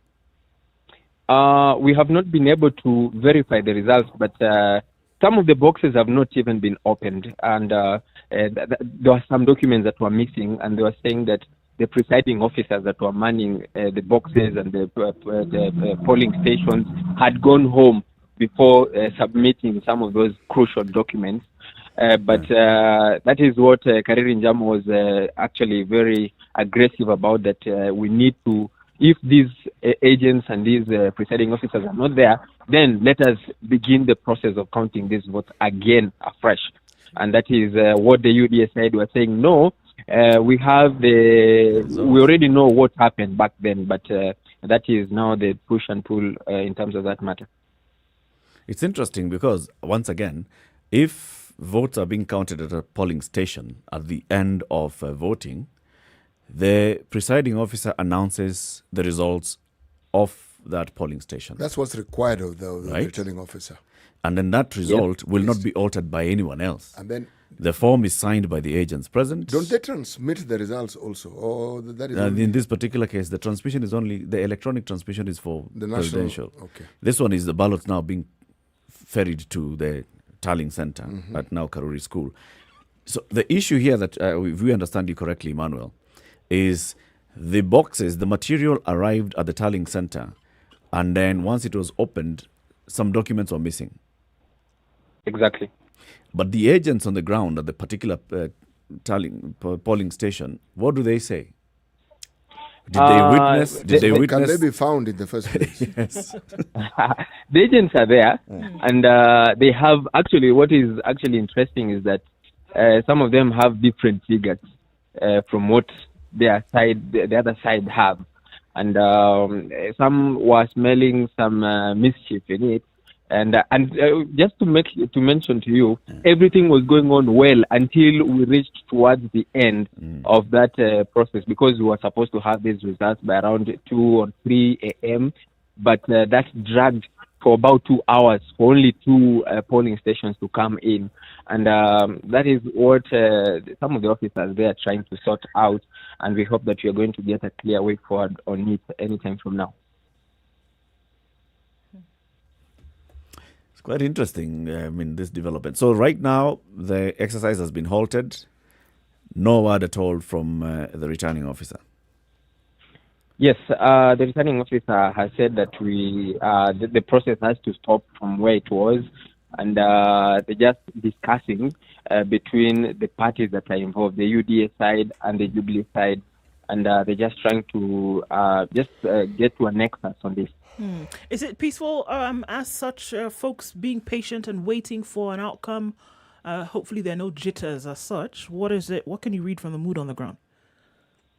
Because there's something that was done by the IBC, which was quite commendable, according to some of the members that we spoke to. Members of Parliament who are siding with any other team are not allowed into the main tallying center. In fact, they're not allowed inside the school, the Karuri High School, where some of those activities are happening. Last night we met with Alice Wahome, the MP for Kandara, and she was telling us that she has been blocked from coming in. And I think that is trying to monitor the situation, because if I could remember what I witnessed in Juja constituency 2 months ago, where all those members of Parliament, the Tangatanga wing and the Kieleweke side were inside, their presence there was serving as something that was causing more political or some temperatures rising up, the emotions running high, but we didn't see that happening there today, because there are only a few agents and the media personnel, and of course some of the observers. Am I getting a sense of Control C, Control V from what happened in Juja? In the middle of tallying, in the middle of the night, some ruckus is caused, the returning officer says suspend, the exercise resumes in the morning. Yes, exactly. That is what has happened. From what you've just mentioned, it is just a direct control C, Control V, because when we were covering Juja, we saw the same thing happening when the Jubilee side was sensing defeat. Some of the members walked straight to the podium where the results were being announced and banged some tables at around midnight. And this one also happened at around that time but I'm not saying that in any way that the Jubilee side is sensing any defeat, but it's just a replica of what happened at that time. And maybe the last part of what happened last time is that the IBC chairperson Wafula Chebukati came in and tried to quell the situation. And maybe we're also expecting that maybe he might come here just to make sure that he gives direction on what is supposed to happen. Emmanuel, we thank you very much for speaking to us today and for all these insights. We'll maybe catch up with you a bit later, maybe in the 9 o'clock hour, if there'll be some developments. All right. Thank you so much. Thank you. Emmanuel To is a KTN correspondent. He's been on the ground. He's been awake since, so what day was that? Okay, it was still yesterday, 3 a.m. 3 a.m. Yes. Covering this election. Up to now, he's still there, where the exercise has been suspended, waiting for the word from the IEBC bosses on then what happens. And so we don't have the result, the official final result from Kiambaa constituency as yet. Not yet. Wait it out. It's worrying when I listen to this. It's completely worrying. Listen, we are talking about having gone very many steps forward in saying we have an independent commission, in saying we facilitate the commission, in saying this is how voting shall happen, in even prescribing how counting shall happen, in even saying at what point is an election result declared. And we say, if it is, we're not transporting ballot material anymore. Finish voting, close the doors, people who are in are only those who are required to be here, we start counting. counting this particular polling station, presiding officer says this is the result that we've gotten, and that result at the polling station is final. You just need to take that, transmit it to the tallying center so that all the polling station results are then just added. So this particular polling station now 200 plus 200, not changing. Then here we are being told that the material that arrives at the tallying center appears to have discrepancies. Forms are missing. The presiding officer is not clear where they are. The people who are agents, who are all there looking with their own two eyes and agreeing that yes, number 1, 2, 3, 4. Somebody says there were 4. Somebody else says there were 5. And we're in the same room. How? What absolute nonsense is this? How? What's happening? It's very, very worrying. This is just one by-election, which is coming close so soon after another by-election where similar things were being alleged. Now imagine when we have 1,700 elections next year. You know, in an earlier time, what would happen, and it's this that happened in an earlier time that led to this, because all the ballots were brought to one place to be counted. So what would happen is, there's one particular, famous one, Kajiado North. Light suddenly went off. Then, as people were figuring out what to do, someone was slapped, someone else was slapped, and then somebody shot in the air. Yes. Everybody cleared the room. While that fracas was going on, when they eventually came back, results were different. But what is even interesting, if you think the ballots were different. They're very different. I'm saying. Yes, now. We have cases when we had what we call the Mlolongo system, where you would line up behind your candidate of choice, okay? And we had situations where when the results were actually read out, people collapsed, people fainted, because you could see, longer line, you know. But these results are more than... No, you just switch the results. Nothing complicated. Blatant. It's because of these antiques that it was determined, and it was a good plan. The place you're voting, it's counted there. It's determined there. It's final done. there. Done. Now you're being told documents are missing.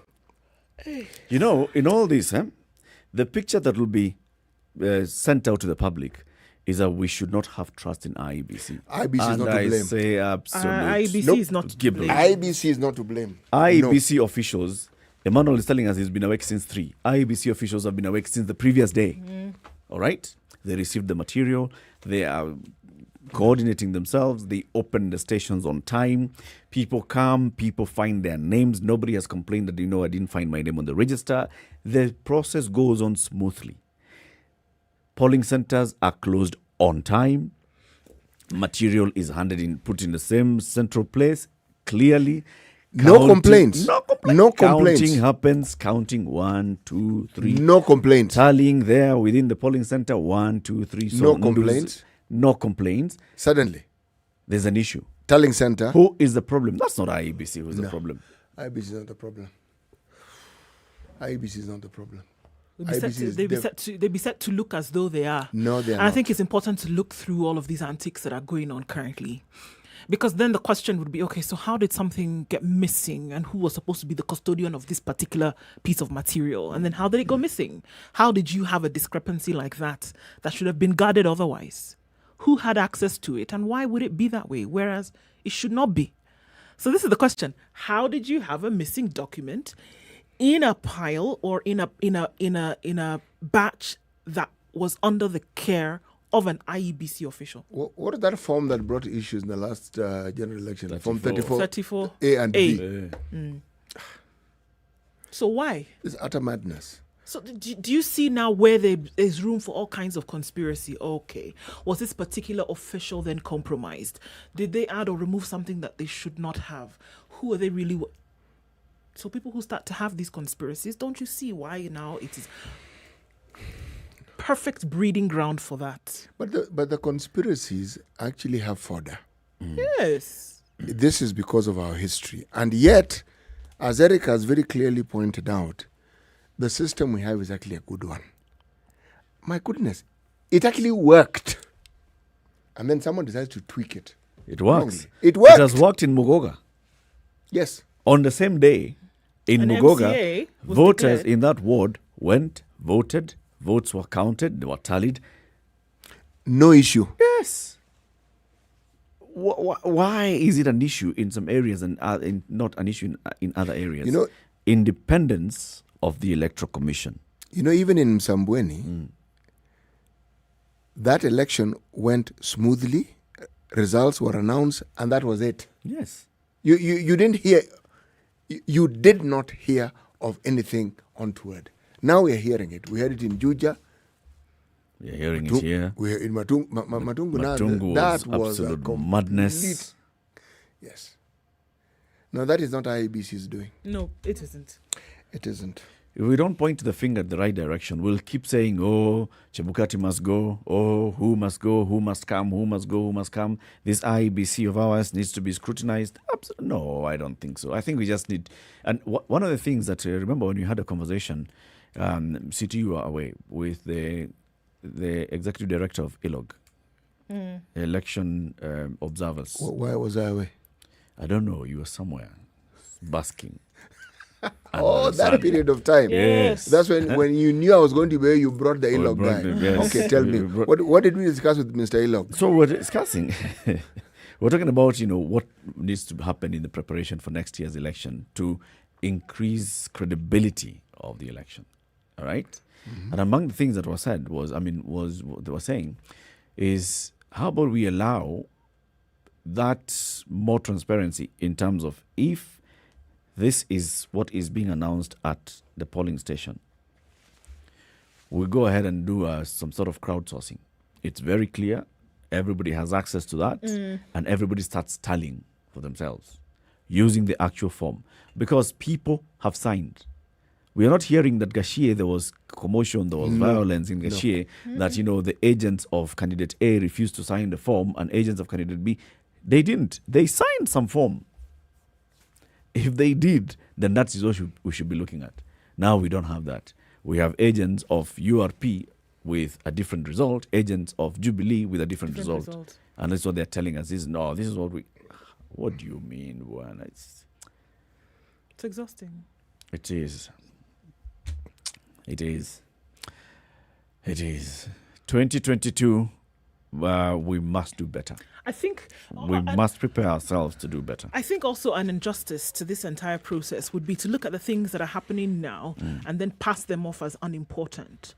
Or that when you see something like this going on in a by-election for a position that is only going to remain valid for the next, 10 or so odd months, and you see something like this happening now, it would be a big mistake to ignore these indicators. Yep. It would be very wrong to say, okay, it's just a by-election. Maybe there actually was just a little mistake. You ignore it, it festers, it becomes something that will be extremely uncontrollable now in an election where you're having 1,700 of them going on at the same time.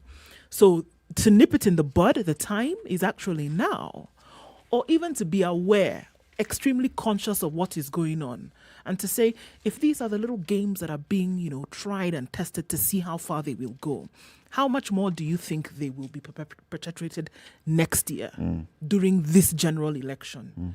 I think that if you ignore it, then you ignore a bigger problem, and it would not bode well for the country at all. And I'm just saying, let's call it for what it is. Absolutely. Let's not turn our fingers at Wafula matter. Chebukati and all. Let's look at these candidates and their super agents. All right? If the chief agent for Jubilee was so-and-so, let's say you, Jubilee, and all your agents sit here. You, URP, and all your agents sit here. A problem rests between you two. Leave IEBC out of this. Leave it out of this.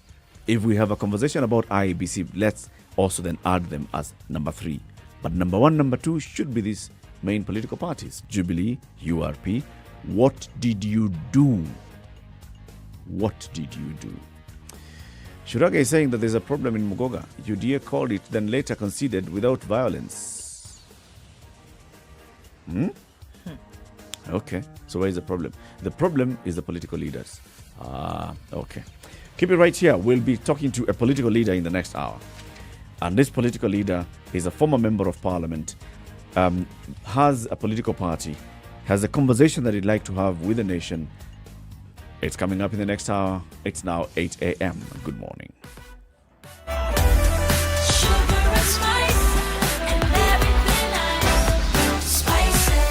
Spice up your life.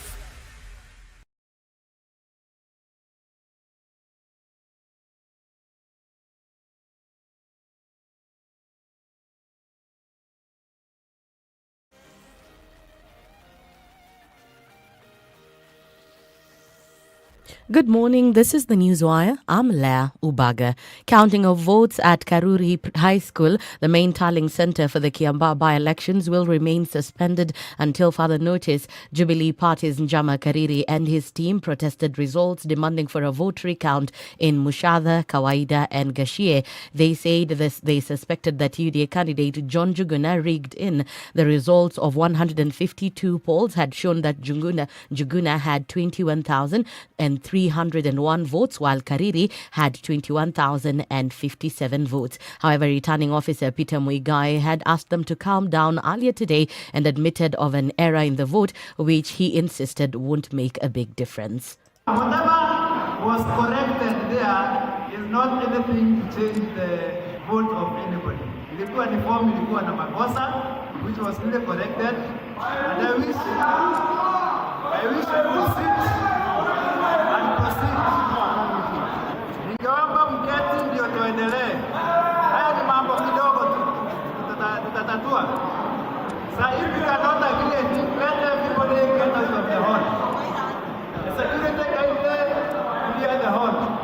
Women leaders in Nairobi County have urged the government to contain surging cases of abductions, robberies and killings. This follows the arrest of a 20-year-old man on Tuesday who confessed to abducting and killing 12 children. The Nairobi City County Assemblywoman caucus called on the authorities to scale up security efforts to curb the killings, some linked to witchcraft. This comes as the parents of one of the children whose body was recovered in Kabete area say they are still in denial.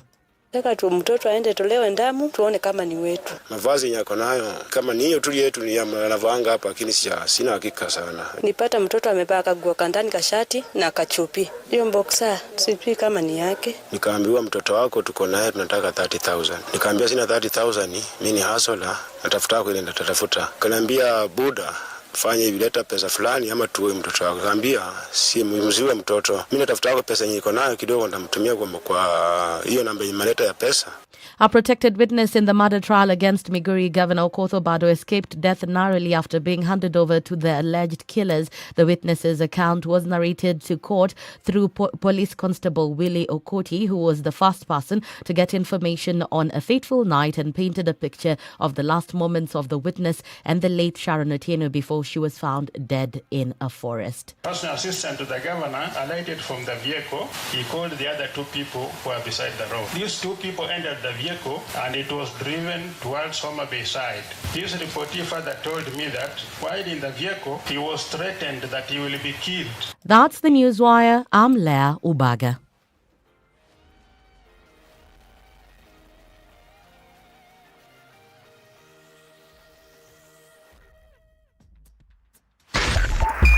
.5 Spice FM, Kisumu. All right, so Mombasa Road, at least around the Imara Daima Junction, in and outbound towards the city and away from, quite some traffic today, and it's heavy. Also, we're looking at traffic around Cabanas, and it looks like it'll be that way for some time, specifically headed inbound on Mombasa Road. Still seeing some traffic around the Way Bridge at Mlolongo, just to be sure. Lunga Lunga, in that area, industrial area, some traffic along Lunga Lunga, and then joining with Likoni onto the exchange at the Southern Bypass. Looking slow for some part. Langata Road is also heavy with traffic as you head towards the city. We're also looking at heavy traffic. We're looking at heavy traffic on Uhuru Highway through and through from the Nyeri Stadium roundabout out through, and also looking at Ngara, some traffic there coming off of Thika Road as well, quite heavy. So we're going to keep an eye on this. The Pangani interchange, or rather the Pangani underpass, is also heavy. Let's keep looking at this, guys. We should be out of traffic hour in about an hour or so. Let us know what it looks like in your neck of the woods, and we'll see how we can make it better this morning. SpiceFM KE on Twitter is how we can get through it. Text on 40127.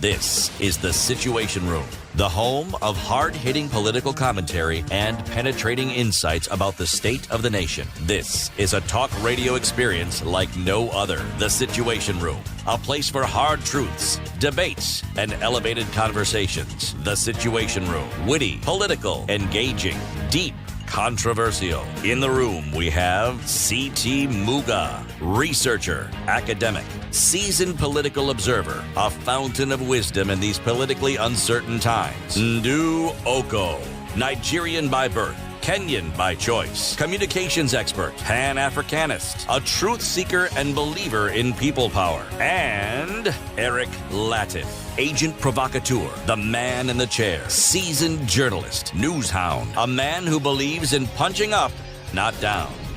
This is The Situation Room, the only way to Very good morning. Welcome to the third hour of Kenya's biggest conversation, The Situation Room, this 16th day of July 2021. We begin with the day's proverb from C.T. Muga. We do not inherit the earth from our ancestors, but rather we borrow it from our children. We do not inherit the earth from our ancestors, but rather we borrow it from our children. Okay. It's a good and straightforward proverb. But, those with counter-arguments could also argue that it's basically saying it's removing your feeling of, feeling answerable to an older person who is your ancestor and bringing you to be answerable to a younger person who is your child. And then it tells you, okay, you can behave the way you want. After all, mtoto atakufanyia nini? Yes, and yet your very actions will impact perhaps negatively on the very person that you are with your actions seeking to protect. Yes. Let's also welcome our audience on KTN Home who are joining us now until the top of the hour. Welcome to Kenya's biggest conversation. This is your radio experience on TV. The show is also airing on SpiceFM, and we live stream it on SpiceFM KE, YouTube, Facebook, Twitter, and our website, www.spicefm.co.ke. The conversation that we're going to have in the next hour is about alternative voices. Last week, we had somebody else, alternative voices in our political discourse in the country. Where are they coming from? Our guest today is a former member of parliament, served 2 terms in Marakwet West. He has done many things since then, and he'll be telling us about that. He also is the leader of a political party called the New Democrats. Mheshimiwa David Sudi, welcome to the Situation Room. Thank you. It's good to have you on the show, and it's good to have people with alternative voices also coming to have this conversation with us as a country. We call that the hot seat, so you just enjoy the heat as it rises. Thank you. During the conversation. You served for 2 terms in Parliament. Yes. And when was this? This was from the year 1998 to 2007.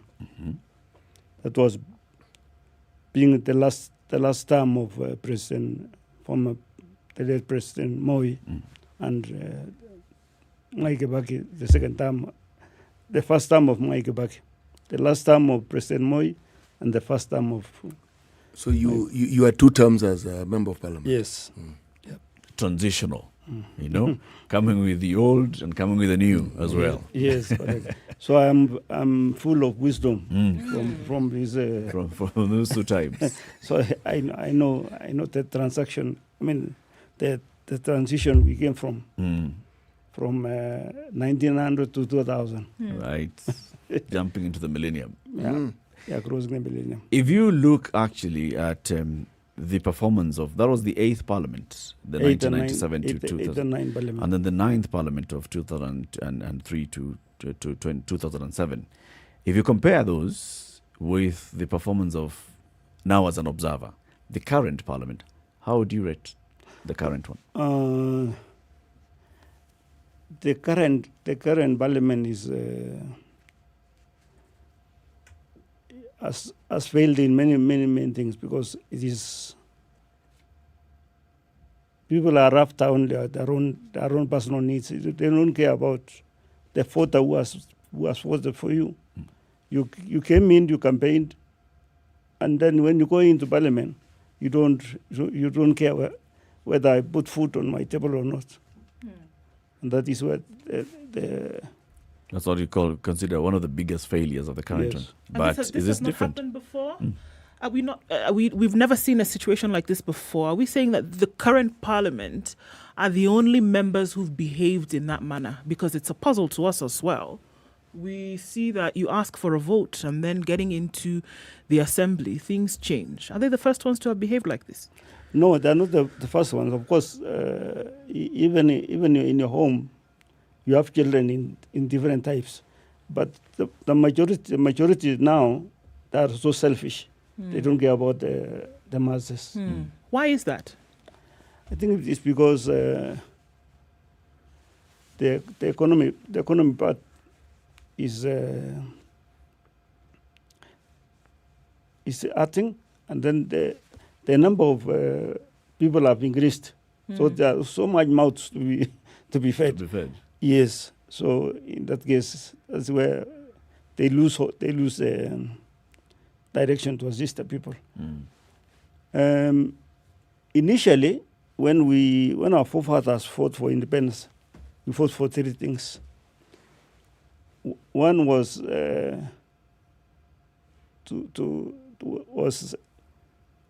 kumaliza uchinga through education, which has been done through Minister of Education. Now the other one is magonjwa, which has been done through Minister of Health, and the pain was to clear poverty, which was never addressed, because as soon as those ones who were 14, they only looked at themselves, and they forgot the masses. You know, as a former member of parliament, we're going to have to ask you, how is it that in the 2 terms that you are a member of parliament representing your constituency, did you act in a manner that was different from what you actually say? Yes, when I was given the opportunity to serve on the first term, we had wisdom. We had the President Moi was the one who was driving the vehicle, and we would rely on his wisdom. When he tells us do this, we do. On the second term, when President Kibaki was in State House, we had to consult within ourselves, and we came up with Community Development Fund, which later transited to Constituency Development Fund. Initially, wanted to help the communities by helping the community to do some business for themselves, so that they can empower themselves. Well, that was the thinking originally. Yes, that was the thing original. But and then later on, it changed to constituency, because people wanted to develop schools, to develop whatever infrastructure. I told them, this will not work. Let us develop the people so that they can now, when you empower the person, whatever you have given them, it can trickle down to do the work. Once people have been empowered. Even the nation, people give taxes. Even judges, when they go to church, you have money in your pocket. You can give money to Sadaka and so forth. But people will not listen. They wanted to put money into projects, into schools, building big institutions.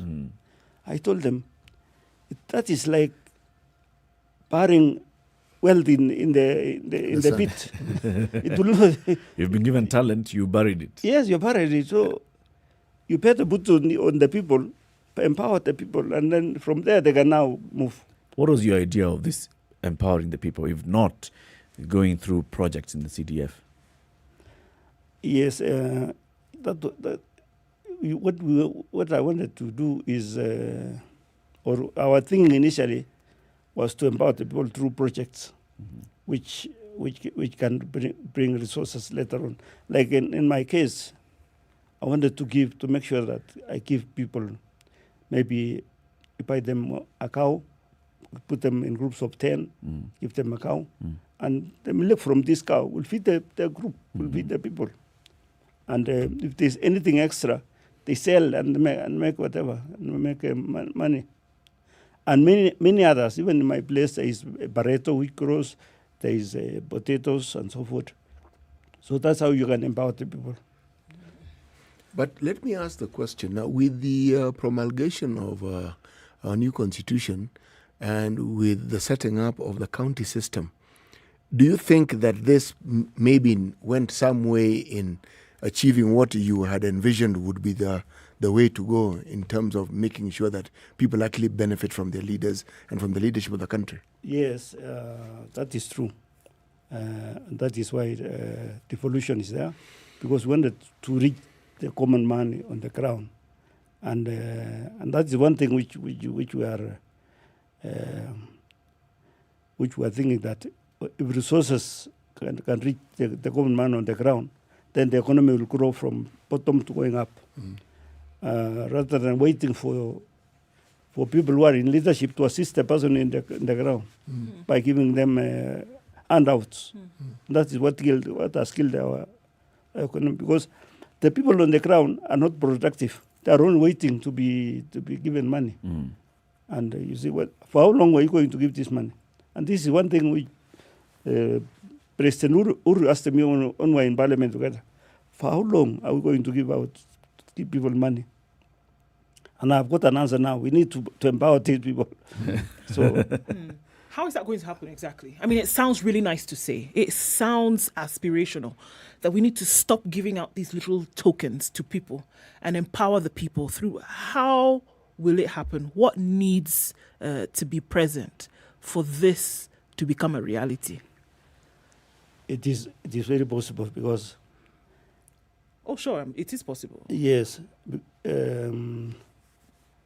The only thing we need to tell the person who is your father or whom you are leading, please do this yourself. Put your work, because God put talents in all of us, and if you can use that talent which God has given you, you will be very productive. You will not only be waiting for someone to give you something. Sure, but if we're going to be realistic, the job of government is to make the environment conducive for these things that you're talking about to happen. If the government is not making the environment, if governance is not happening, if leadership is not taking its position to make these things happen, they remain pipe dreams. I can have a talent and I can have a desire to lift myself out of poverty as a citizen of the country, but if the environment is not being made conducive for this to happen, which is what we are experiencing today with rampant corruption, lack of leadership, etc., then I can as well eat my talent. Yes, we can approach it on a different perspective, that every Kenyan has a responsibility. What have you done yourself? Because if you ask yourself an hard question, that the mother who gave birth to me is not the same as the one who lalisa Uru ama lalisa Ruth ama lalisa nani. It's the same. Now, let us. We need to. The problem in Kenya is we point fingers at somebody else. You don't look at yourself. That's where the problem started. But Mheshimiwa, you see, the finger pointing, if it's only looking at negative things, is not something that anybody can support. But sometimes finger pointing is simply pointing at something which is true and saying, this is this way. Like you said, you finger pointed when you mentioned this particular parliament has failed because it's like they've all sat and agreed that all they're going to do, that's my perspective, that they're just going to eat and not look after the interest of their people. Okay? Yes, it's just pointing out. Now, where finger pointing becomes negative, when all you do the whole day is just look for faults in other people. Yes. That is counterproductive. But let me now ask the question I want to ask. You said you represented which particular area? Marakwet West constituency. Okay. Yes. If there's Marakwet West, it means there's Marakwet East. Yeah, you go east. There is east. Is there north and south? No, we are in county called Elgeyo Marakwet County. It has 4 constituencies, Keyo South, Keyo North, and Marakwet West and Marakwet East. So we are 4 constituencies. What is that area known for? What are the good things that if I visited Marakwet, you said East? West. If I visit Marakwet West, I can look forward to seeing. Our constituency transfers from the valley go to the middle escarpment area to the islands. Okay. So you'll find all the type of vegetation going up. All right. In the valley, you grow pawpaws, bananas, mangoes, and so forth. Everything there is the land is very arable. Very arable and very good. When you go in the islands, there is Paretram, there is sheep, merino sheep, cattle. But then this is a very rich. This is a very rich constituency. It is very rich, and my people are not poor. Yes. Because at least they can feed, they can eat. Yes. Because they have everything. God has given them a very productive area. But we need to empower them by empowering them, not by giving them money, by giving them knowledge that this is supposed to be done like this and this word. And that's why part of my leadership, we're going to introduce what we call extension officers, agricultural extension officers, to help the people on the ground. And which was done initially, but after some time now, people started. It died. It died. Many things happened around that time. So I want to come back to you. Well, the very many things that you've said this morning, and we can actually start saying. David Sudi, when he was an MP, he was among the pioneers of the thinking behind development at the community level. And you're thinking about it in terms of community development fund. It was later turned by your fellow members of parliament. It became constituency development fund, and it focused on projects. But that wasn't your initial idea.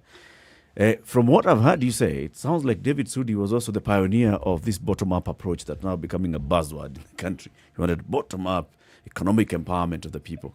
CDF came to fruition when you were still in office. So what did you do with the CDF that we can say others were doing this, but David Sudi was doing this? I'm happy because what the foundation I laid in my constituency from funds from the government has really worked. And you could see today there are good roads in my area which assist the people to transport the goods to market within the shortest time. The hospitals there which are there, people if you become sick, you can get medicine on time. Water,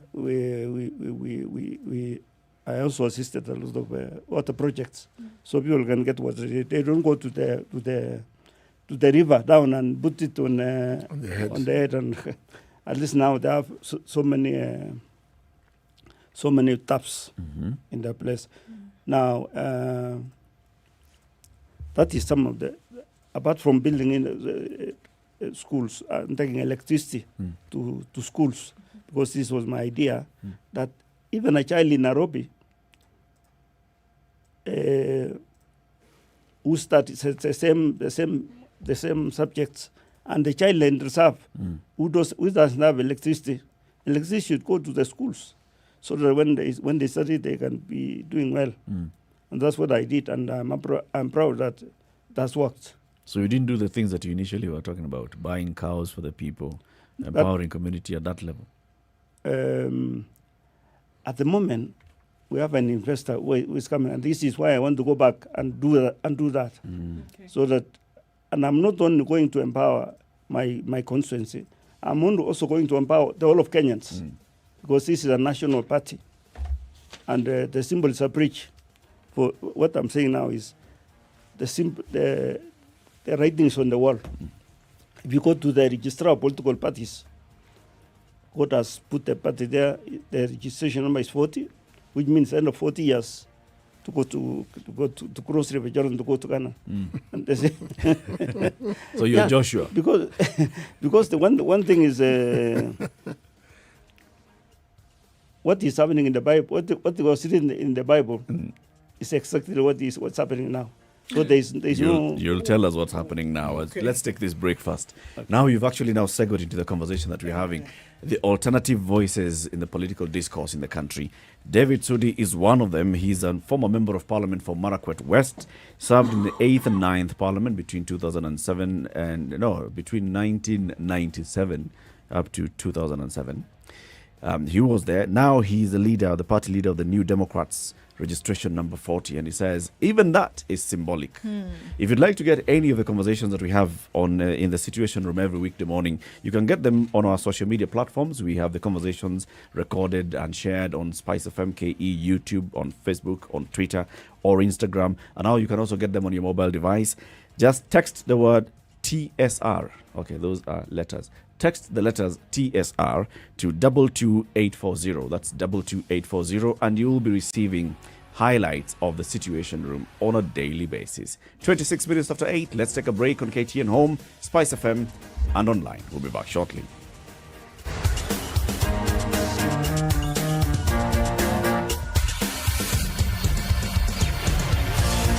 Even when you see someone being jailed, a governor or two or someone who stole, then people will fear. Because our problem is not the borrowing, it's the stealing. We've become actually a nation of thieves.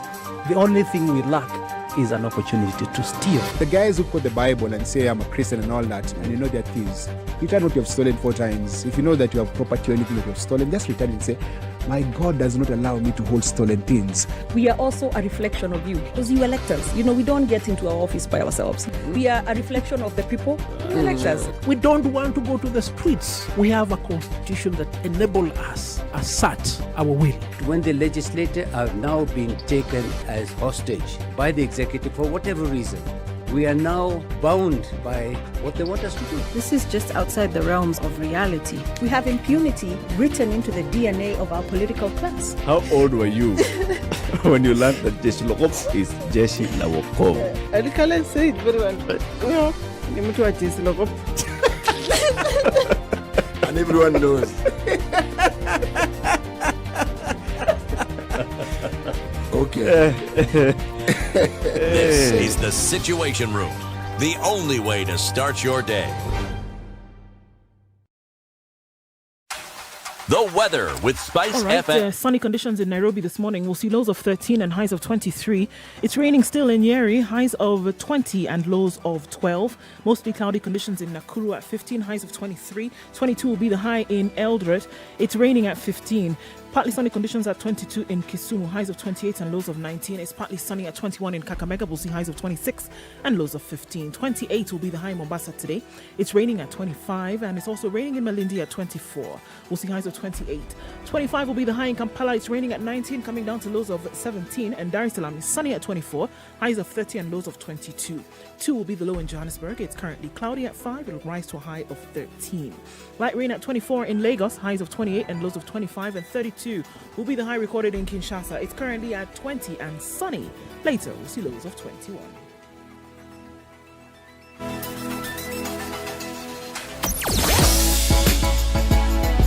Sugar and spice and everything nice. Spice FM. Spice up your life. All right, let's look at visibility issues this morning. Heading out towards Limuru, it's actually very, very foggy. And so folks are being asked to be very careful about that. Waiyaki Way. The connection from James Gishuru out onto Uhuru Highway, it doesn't look pretty good, guys. We're seeing heavy traffic all the way through to Chiromo and then out. We know that part of the Museum Hill ramp is closed, but we're still seeing heavy traffic there. Ngong Road, there are pockets of traffic as you approach the City Mortuary roundabout. We're also still seeing some traffic along Makadara, headed out on Kaloleni and then towards Landis Road on Jogo Road today. Also around Gara, a lot of traffic this morning coming off of Thika Superhighway. It still continues to be an issue on Langata Road out towards Wilson Airport and then towards the T-Mall roundabout. And Mombasa Road still continues to look a little bit sticky, especially around Cabanas inbound and the Weybridge outbound. Let's keep an eye on this one and see what it looks like in a short while. Help us out here, guys. SpiceFM KE on Twitter. Text on 40127. We want to keep things moving this Friday, you know? Yes. Are you ready? Okay. Spice SpiceFM. Mature, intelligent talk every morning. Spice up yourself.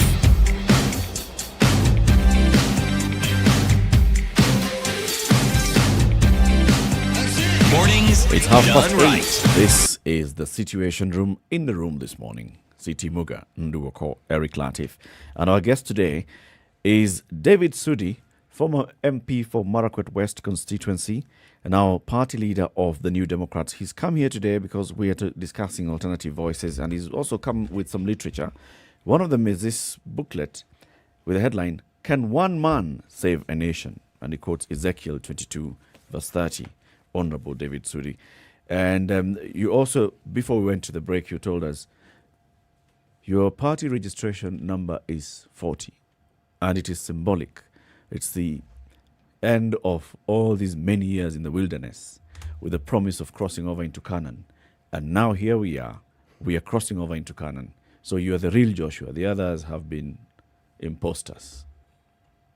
Yes. I'm not. I'm David. Okay.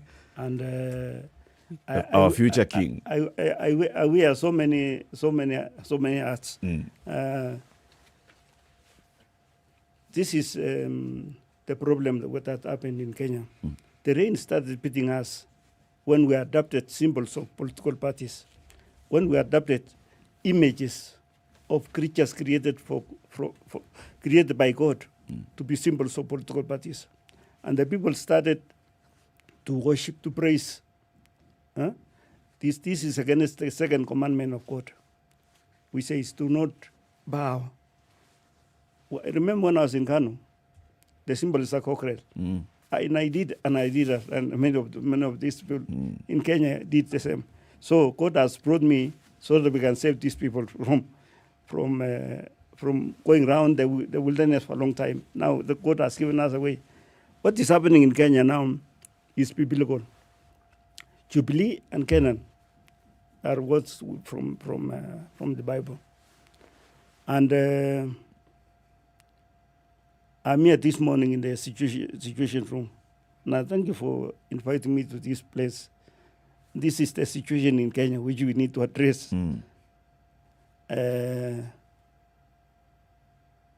Jubilee means cancellation of debts. But you can see now in Kenya, debts are rising exponentially. Until children who have not been born, maybe they'll be born in 10 years or whatever, they have debts. And we are promised to go to Canaan. The handshake between the President Uhuru and former Prime Minister Raila Odinga, it was just an handshake, but it is more than that. Deeply, it was Raila handing over his failed mission of taking Kenyans to Canaan to Uhuru, so that Uhuru can take Kenyans to Canaan.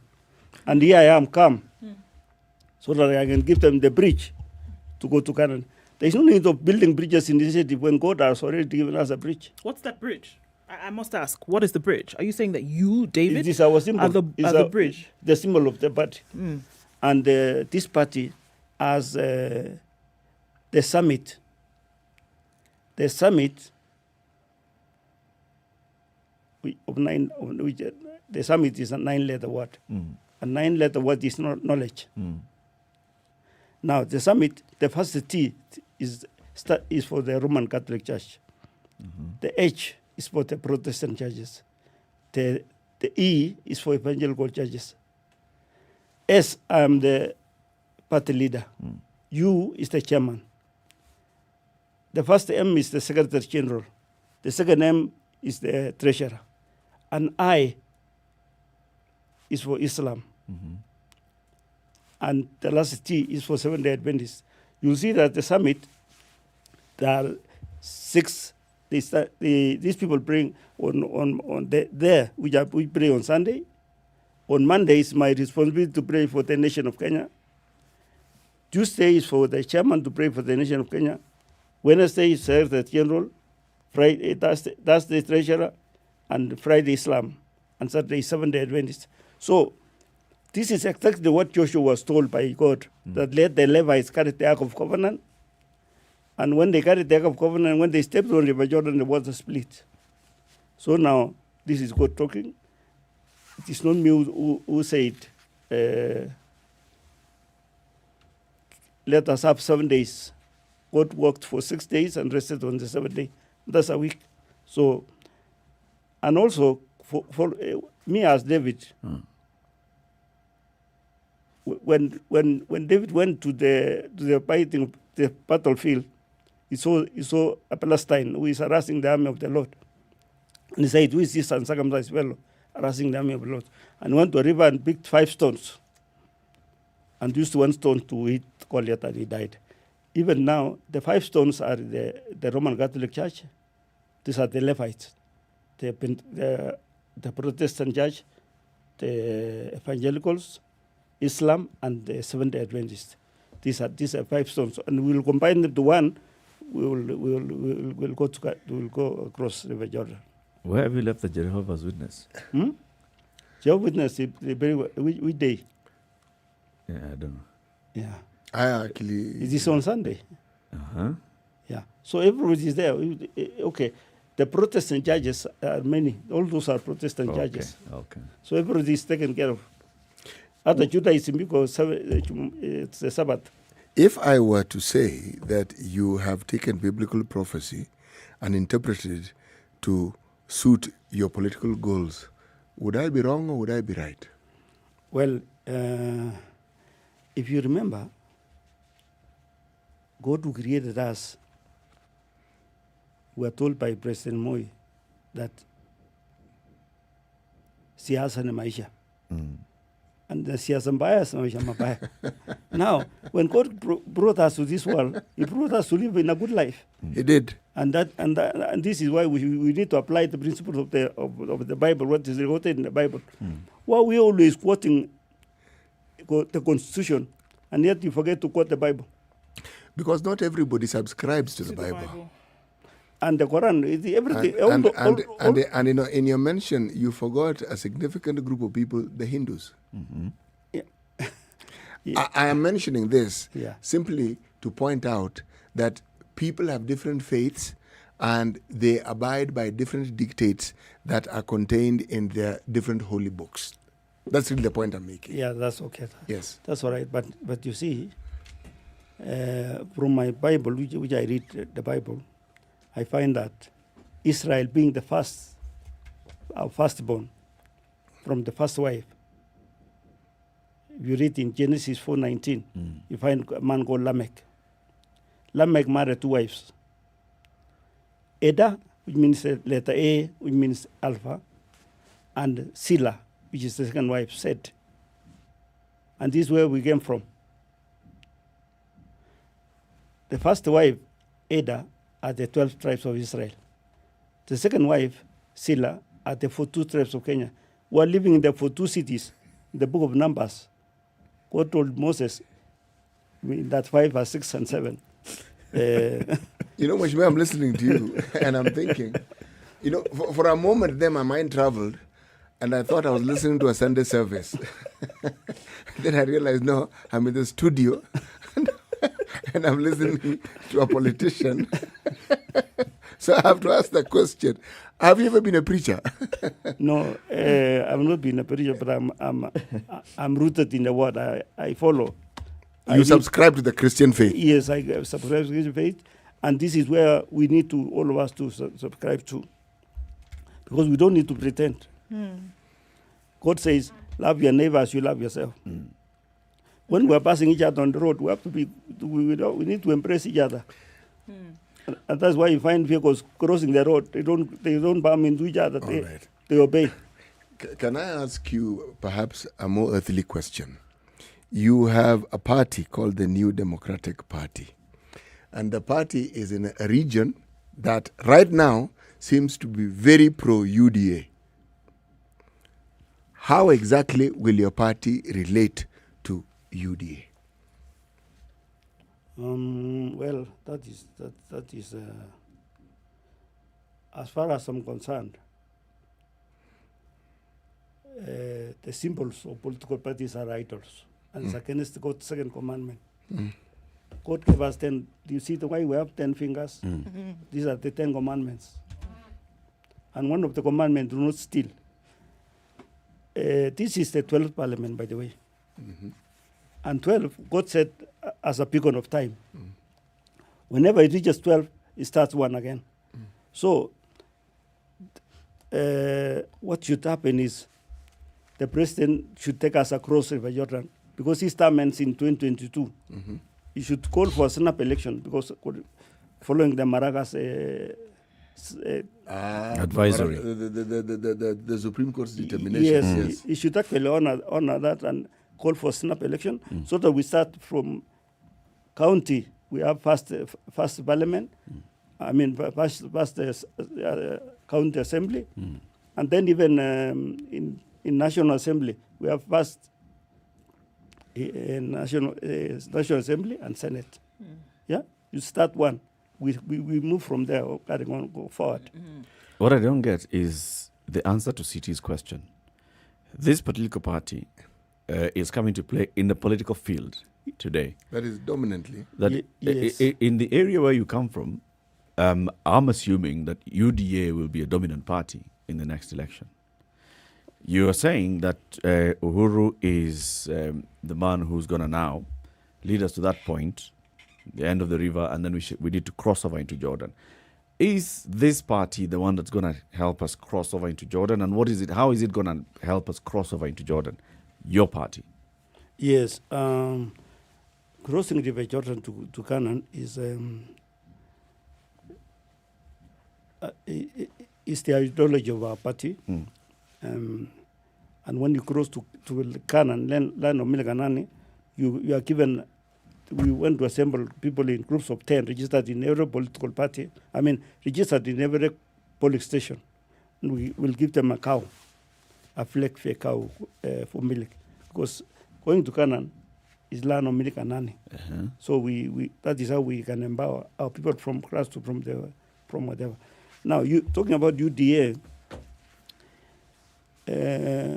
initially,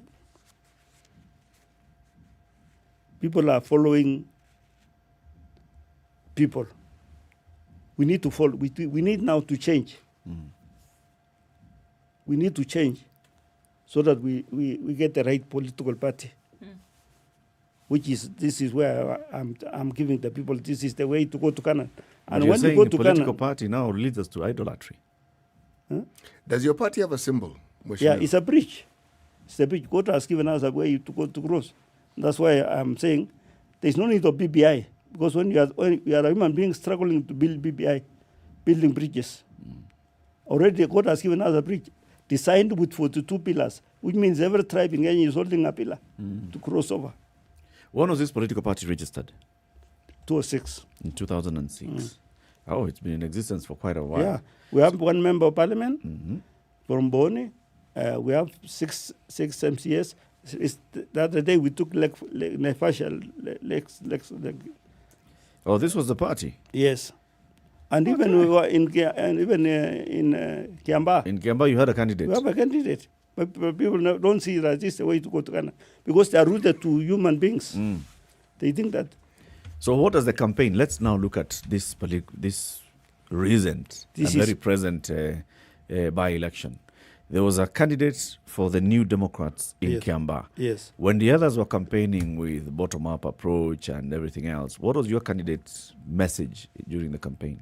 It was okay. Our candidate was telling them, let us be sincere. Vote for me, and I will change, and we'll change your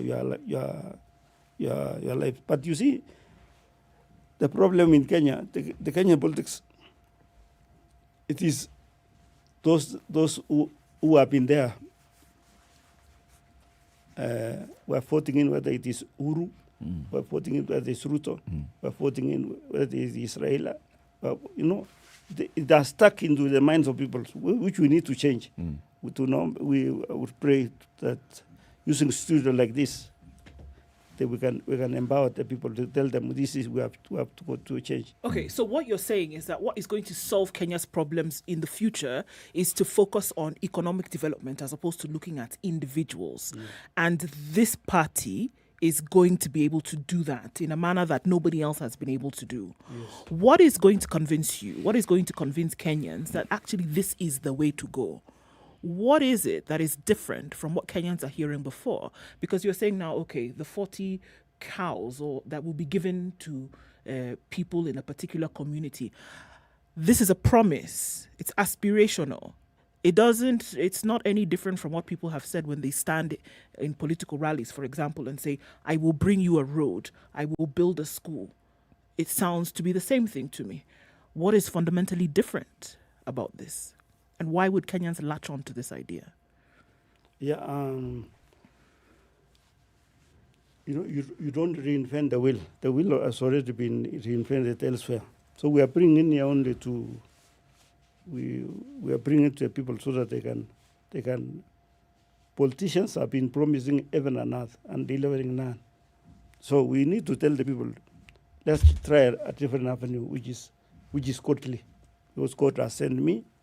And one of the reasons why I'm telling you, remember Moses in the Bible, when in the burning bush,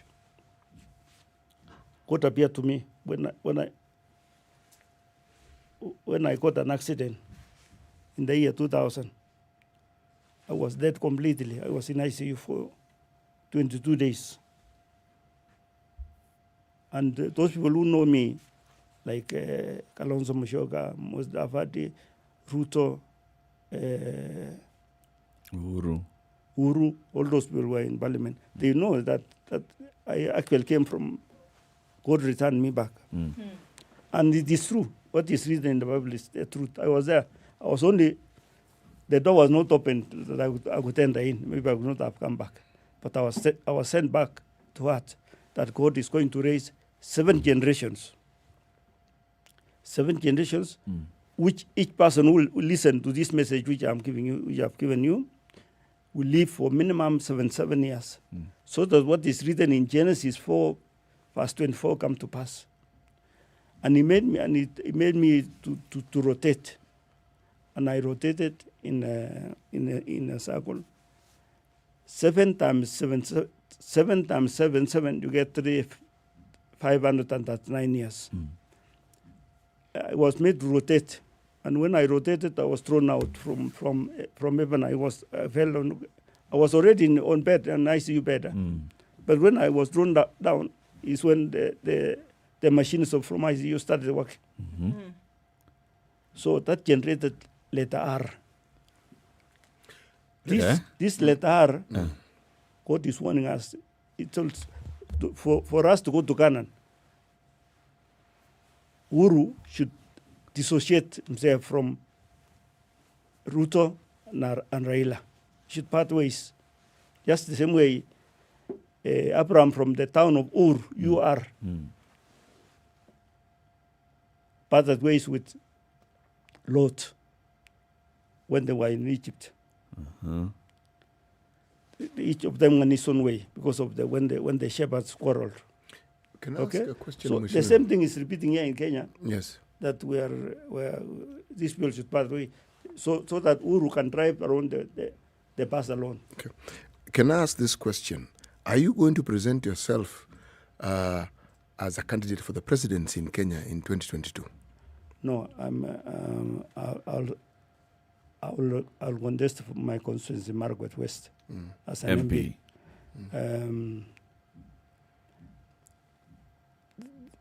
Let Uru finish his term, and I'm just a servant of God. I'm just been sent that this is what's supposed to be done. So you have no presidential aspirations whatsoever? No, I don't have. And your party will not present a candidate? No, we don't. That's why we are saying we want Kenyans to go to Canaan. We are tired of going around this. So who's going to lead us? Who's going to be our Aaron? The message which I'm giving you, Aaron will be you guys. I'm like Moses. Okay. But Moses had a leadership position. He basically led the people and said he Up was to the the one who river, was making the edge of the decisions. river. Actually, Moses was president. Yes, he was. So I mean, he was making. He heard directly from God and took it to the people. Yes. So I'm hearing you saying that you basically what you have are the answers, but then you're going to kind of sit in the back and hope that the message that you've brought will be accepted and listened to, and the people will run with it. It will be accepted because Kenya is in 99.9 God-fearing people, God-loving people, and Mheshimiwa, there, 99 God-fearing. How do you arrive at this conclusion that Kenyans are God-fearing? Because 99.9 is literally every Kenyan. And we're not talking about the gods that the Christians refer to, the Muslims, just God, however one perceives them. A supreme being. A supreme being. How exactly do we determine that Kenyans are God-fearing? From statistics, when they were doing, census, people from every place they say they are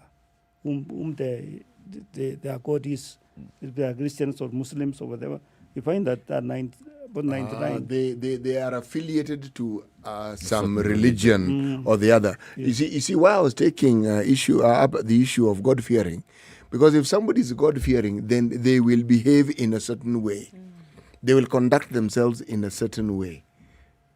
That Not is necessarily. true. They could be falling short of the glory by just misbehaving. We've seen it very many examples in the Bible. They were God-fearing, but look, they spent 40 years in the wilderness. They spent a breaking, worshipping things left, right, and center. That is true, Eric. But the concept I'm talking about here is not one that doesn't relate to human beings will and must make mistakes.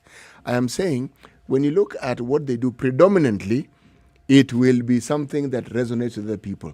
But when what you see predominantly is the complete opposite, then I would venture to say that they subscribe to a really strange God. Mheshimiwa, as we continue with this conversation, many thoughts are crossing my mind. Number one is the ideology of the New Democrats. I've heard very many things that you've said, biblical reference and all, but none of them has actually come out to me as the one sentence that we can say, this is what the New Democrat stands for. When you're popularizing your party with the people, what do you tell them? What do we stand for as the New Democrats? Yes, we want to eradicate poverty in Kenya, and the first step of eradicating poverty is to provide this cow, because it will give them milk as food. It will give them, when they sell their milk, it will give them money. They can be able to do their work and so forth. When will you start distributing the cows? Pardon? When will you start distributing the cows? We at the moment now, I have investors from many. Some are from Saudi Arabia, and from other places also where we are interested. We supply embryos of a cow called Flekfia. So with these groups of 10 give us a surrogate cow. So we give them this embryo, and then the calf will grow, and then that calf, which will will reproduce. Then from there now, the second generation of the cow will now be giving the people milk. Okay. Yes. How do people qualify for this cow? Maybe somebody is listening and they're wondering, okay, so groups of 10 will receive cows from the New Democrats. How do they qualify? If there is we have a website, a small website which is being developed, and they can reach that website and also call me on, because I'm the chairman of that group. We are doing it under what they call PPP, private-public partnership. The private investor, and I'll stand for the public and partnership. So the investor is putting in, so they want a return. Yeah, of course, they want return. Okay. Which means the 10 people who receive must pay something. Yeah, they will invest. They will invest in.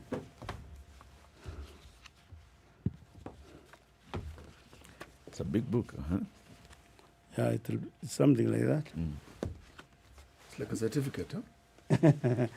It's like it's like a checkbook. Ah. Yes. It's a checkbook. Oh, it's a really big checkbook. Okay. John, maybe you can also. The Fleckwich Cow Limited. Fleckview. Fleckview Cow Limited. So this is it, huh? Yeah. I see. So that's the company. If everything is there, if somebody even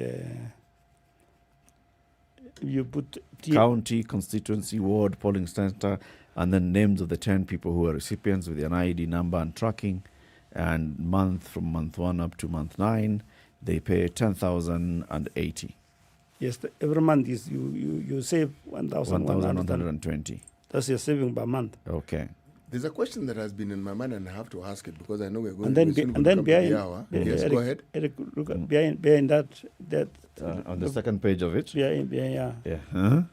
You see, I was in Egypt, and I was touching I was wondering this pyramid. What is at the top? The peak, the apex. So when I touched it, that revelation came out. So Canaan for you essentially is having the people of Kenya free from poverty. Yes. That's what we're talking about. Yes. And according to you, you don't need to be in a presidential position to be able to lead the charge for that to happen. I will guide them because I'm not. I don't know because I haven't been given that ambition. Because Okay. When God spoke to me, told me to take my people to Canaan, land of Milikanani, and this is the way we are going. I told him, why can you send somebody else? Said, no, you go, you'll get your brothers there, will do whatever. And it needed to come in form of a political party. Yeah, because the people are rooted from day one. We made a mistake by having symbols of political parties as idols. So God has given us a bridge to cross. Time for us to take a break. 3 minutes to 9. We've been having a conversation with David Sudi, former member of Parliament for Marakwet West. He wants to come back into Parliament in Marakwet West, but also he's a party leader of the New Democrats, talking about how do we empower the people, and he's been explaining to us how this happens. As we wait for the cows that may come through this political party, we have jobs on offer today. Various organizations that have posted and listed their jobs. Jobs.standardmedia.co.ke, that's a website to visit. You'll find very many jobs there that are listed on a daily basis by various organizations. If you don't find a job that's relevant to you today, you can subscribe and you will receive an SMS alert or an email when a job is listed. This is Kenya's biggest conversation, The Situation Room. Our audience on KTN Home, asanteni sana for joining us. You can switch over to SpiceFM as we continue the conversation in the next hour. We want to find out what's the latest in Kiambaa, for instance. Good morning.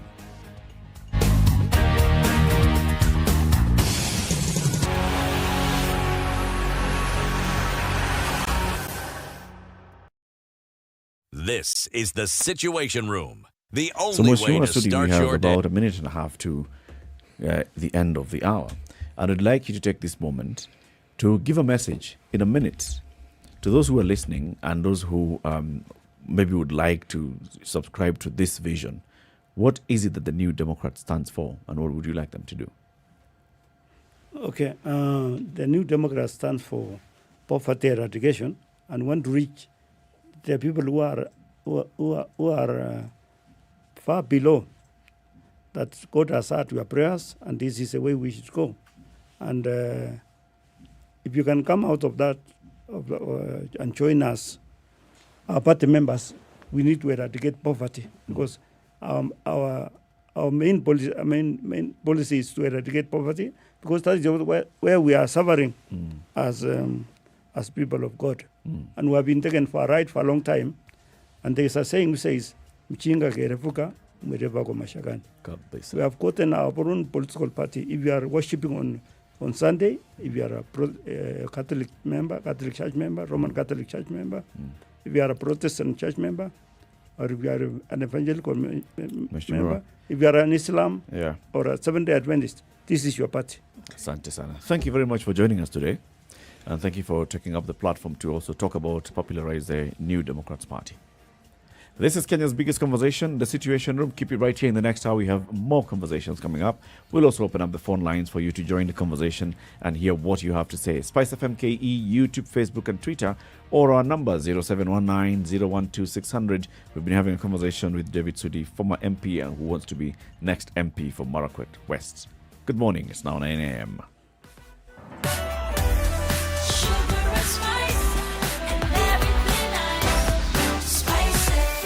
Spice up your life.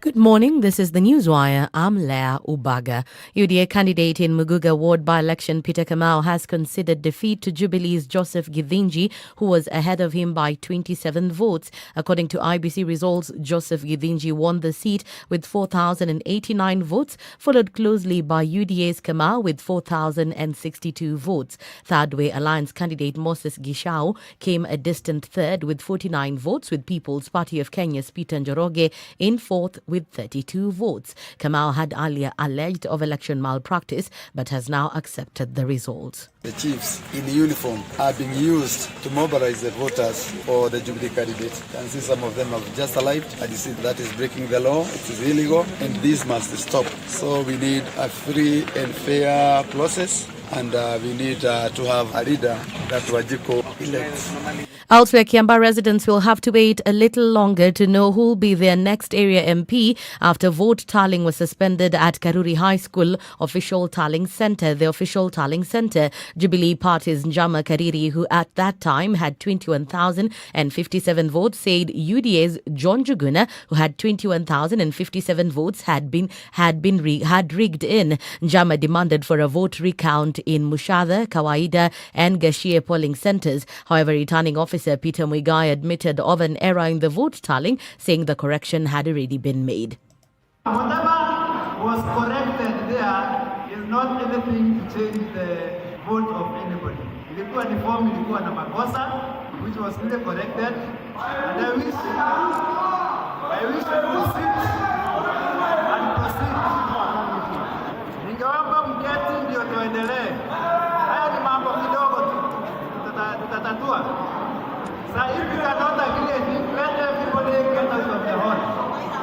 The security guys there, clear the hall.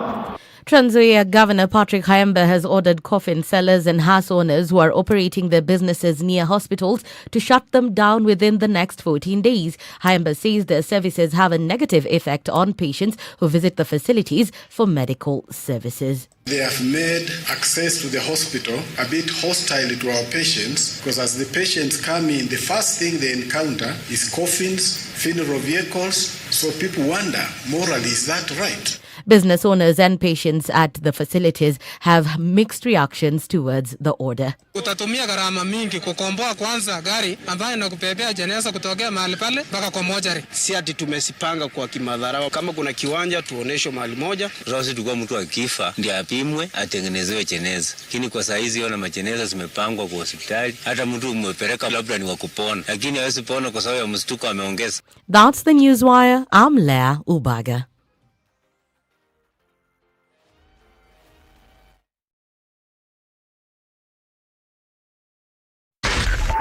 .4 Spice FM, Nairobi.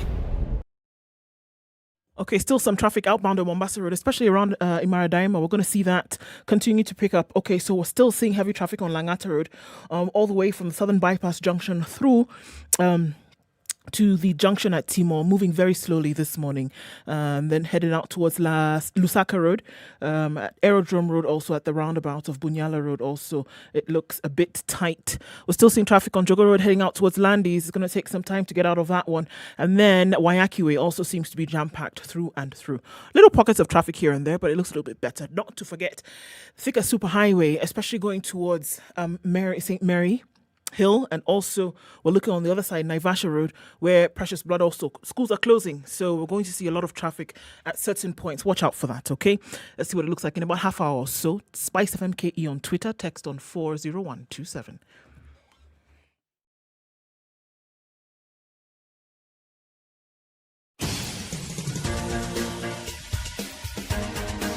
This is The Situation Room, the home of hard-hitting political commentary and penetrating insights about the state of the nation. This is a talk radio experience like no other. The Situation Room, a place for hard truths, debates, and elevated conversations. The Situation Room, witty, political, engaging, deep, controversial. In the room, we have C.T. Muga, researcher, academic, seasoned political observer, a fountain of wisdom in these politically uncertain times. Ndu Oko, Nigerian by birth, Kenyan by choice, communications expert, Pan-Africanist, a truth seeker and believer in people power, and Eric Latif, agent provocateur, the man in the chair, seasoned journalist, news hound, a man who believes in punching up, not down.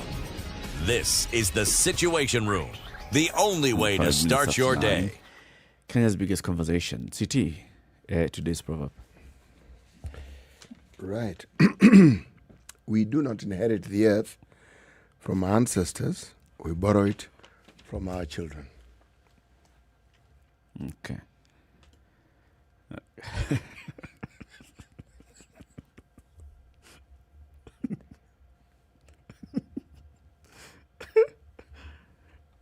Explain that proverb. See, you got it right. It's a question of perspectives. Huh? Every time you think of learning, understanding, moving forward, we want to borrow from the past, so to speak. We want to say, you know something? We are this because this and this and this happened in the past. Now, if you take that thinking and you look at the awareness we now have of the planet that we live in, the thing that is clear, abundantly clear, is that we are slowly but very surely as human beings killing our own planet. Okay? Now, then the question arises, now, is this how we found it? The answer is, of course, it's not how we found it. So, who exactly are we planning to leave it to? And the answer is, of course, our children, the future generations. So, the future is represented in what we do, because what we do is what will reflect in that future. So when we say that we are actually borrowing from our children, it means that whatever we are doing, in all honesty, we have something that we should be handing out. But it isn't to our ancestors. No. It is to those who are coming after us. So in essence, should we say we are holding it in trust for them? Is this holding in trust that is being referred to as borrowing? Yes. Right. So we'll be hearing again from our correspondents in Kiambaa later this morning, and that's Emmanuel Tor and Chris Thairu, who've been following this particular by-election. But just like what we heard from our conversation with Emmanuel, and what we're even hearing in the news, is voting happened, counting happened, results were declared at the polling centers and the polling stations, and then tallying was happening at the tallying center, which is at Karori High School. At some point in the middle of the night, there was a commotion with one side claiming that there are underhand deals happening in the tallying process. And this forced the IEBC, through the returning officer, to suspend the entire exercise. And this has not yet even commenced, resumed. And we touched on this briefly, and I'd like us maybe to even go deeper into this. We saw this happen with the Juja by-election. We have seen now this happen in the Kiambaa by-election. We saw the kind of violence that was happening during voting day in Matungu and Kabuchai. We saw what has happened in the other by-elections. And if you look at this, there's a common thread. One, these by-elections are getting giant life in terms of the importance that they are getting. These are not just local by-elections. It's not just about electing a local MCA or electing a local member of parliament by the people of Kiambaa. It is taking a new tangent and looking at the shaping of the politics ahead of 2022. And if we look ahead into 2022, with all the elections that are going to happen on the same day, and the second Tuesday of August next year, if this is allowed to continue, and if this were to replicate itself next year, then we can comfortably say that we'll have a chaotic election next year. And if we don't face that truthfully today, we're heading and hurtly very fast towards that. We need to stop it today. And how do we stop that? I am saying this morning that way to stop this is to conduct a proper audit of everything that happened in Kiambaa last night, yesterday, into last night, into this morning. Everything. The responsibility of every actor in that election. Start with the responsibility of the IEBC officials in preparing for the election. Go into the responsibility of the candidates in campaigning during the election. Go into the responsibility of the voters in turning up for this election. Into what happened. What is it that led to the issue of tallying being suspended in the middle of the night, so that we can identify what the problem was and deal with that problem directly. Without doing that and having a proper audit of this, what is going to happen most likely is that these politicians are going to come and tell us, you see this IEBC, is already prepared to bungle next year's election. We are going to be told, you see this political party, it's already being prepared to bungle next year's election. You see security forces are already being prepared to bungle next year's elections. Not many people in the political arena will say, look at our politicians and what they are preparing to do in next year's election. I have a feeling that if we are to conduct an audit, would point fingers directly at the politicians and what they did yesterday and what they did in Juja. And if we don't do this audit, we'll have the same rogue people taking us into next year's general election and leading us into anarchy. You know, one of the ways in which, one of the ways in which you're able to deal with danger is being aware of what kind of danger lies, right? That you would know, all right, it's possible that there's something behind this tree or under this rock. And for me, not necessarily just doing anything about it on the onset, but being aware that it exists.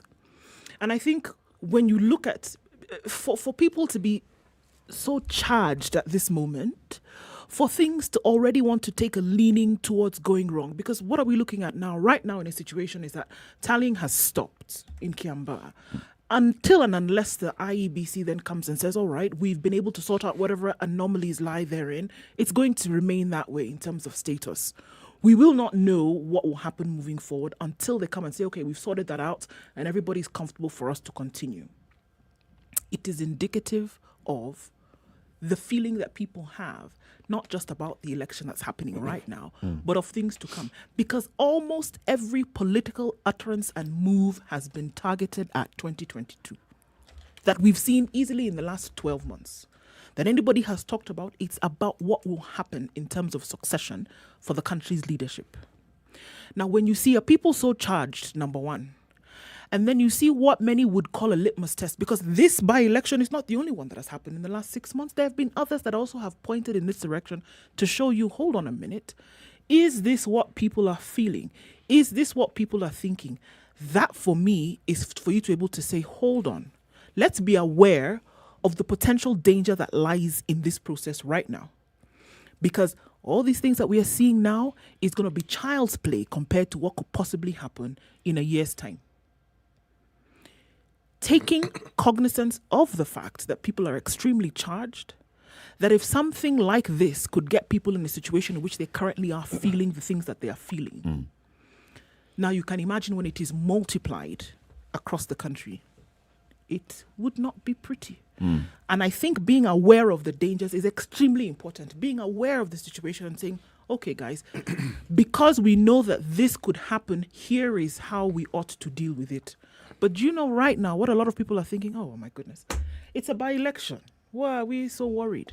We just let it pass. These things will blow over. Siasa. It'll blow over and we'll be fine. Mm. We'll come to the general election in 2022 and we will not have a problem. But I'm saying this little thing that you're thinking will blow over needs to be paid attention to so that you make sure that it doesn't become something that you will not be able to control.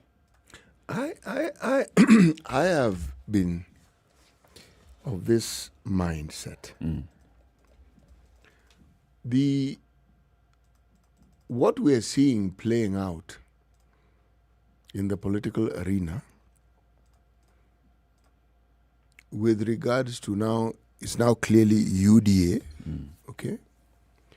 I'm asking myself the question, the elections in central Kenya, am I witnessing protest votes? Am I witnessing a situation where people are saying, you know, there's a message we want to send to you and we're sending it now? And if it is a message that is being sent,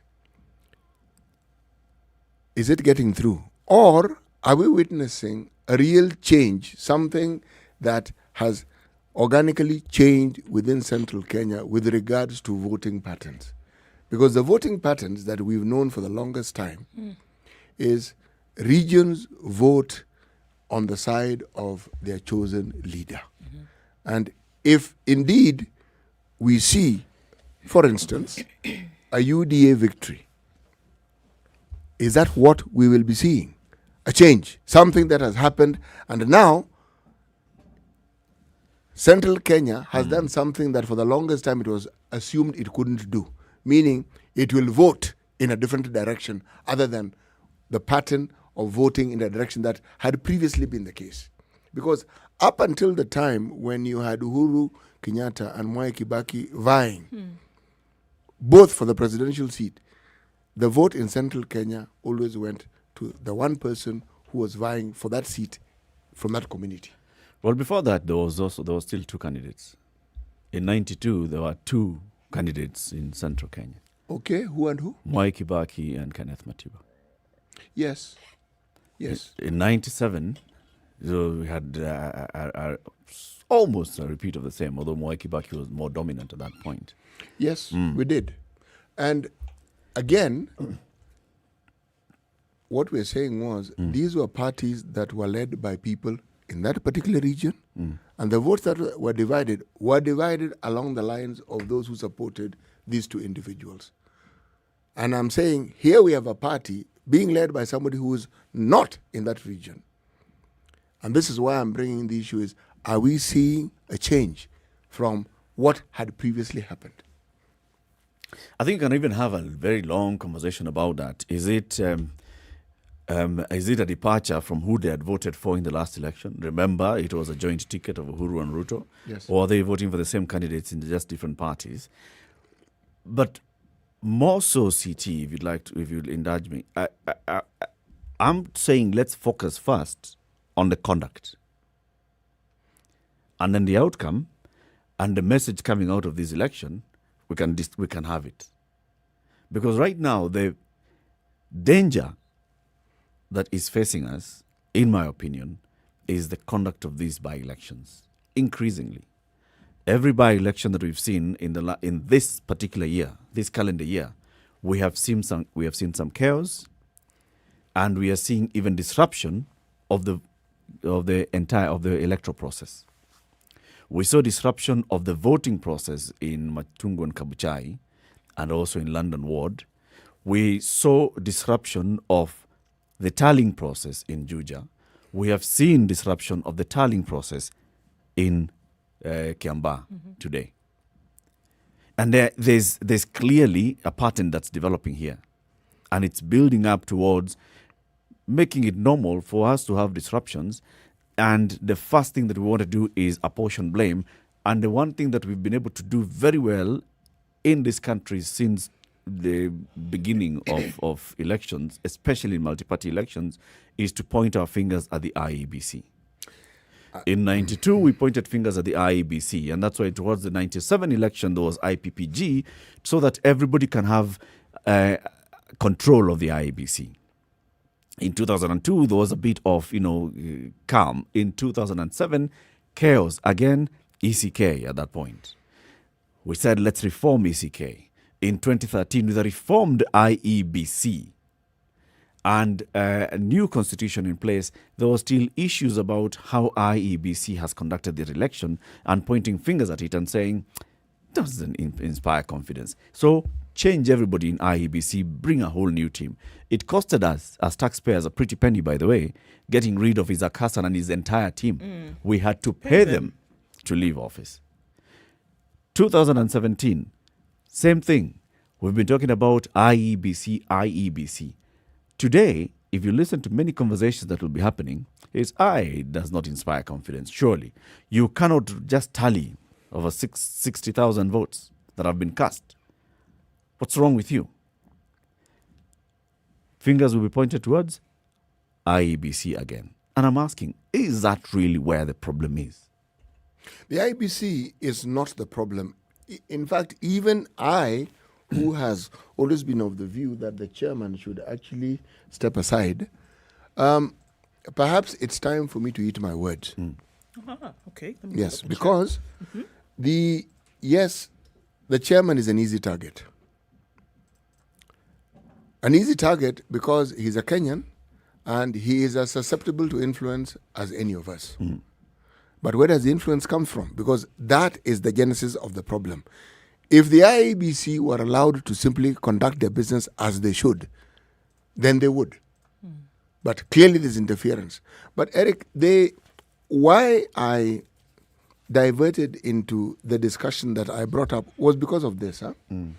Every year when we have an election, we hear of similar problems when it comes to the tallying of votes. It comes up. In the last election, it's from 34A, from 34B. We all remember that drama very, very well. Okay?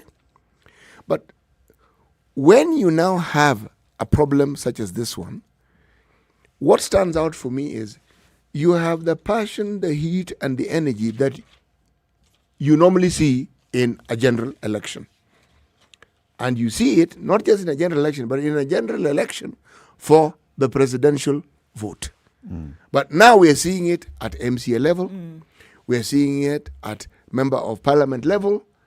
Yes, I would argue and I would agree with you that it is worrying. But what I consider worrying is not that.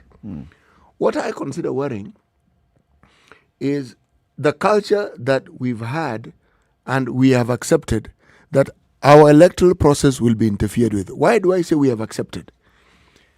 Yesterday, there were clips that did the rounds of one Mr. Amos Kimunja, who represented the Jubilee Party. Okay, and there was a crowd of individuals who wanted him to go, and they said his presence here will change certain things. What were they talking about? It doesn't require too much thinking to guess, because one of the characteristics of our electoral process is bribery. The influence is that. And usually when that doesn't seem to be going well, then the goon squad comes in. Okay? Then a little chaos, a little mayhem is created. Yeah. It's not a process that is difficult to understand because it's been documented more times than one can consider. We seem to have accepted that our elections will be interfered with. Now, the returning officer for this particular election has been congratulated for keeping politicians out. Step number one. Because if the politicians were allowed into the tallying center, this drama that we're speaking about would have blown over. By now, would have been seeing something infinitely more chaotic. So you're saying that the steps that have been taken currently are actually trying to stem some of these would-be problems that could occur in the future? The thing is, these things that we are speaking about are considered normal. That really is what concerns me. It's normal for voters to be bribed. The issue is now how much.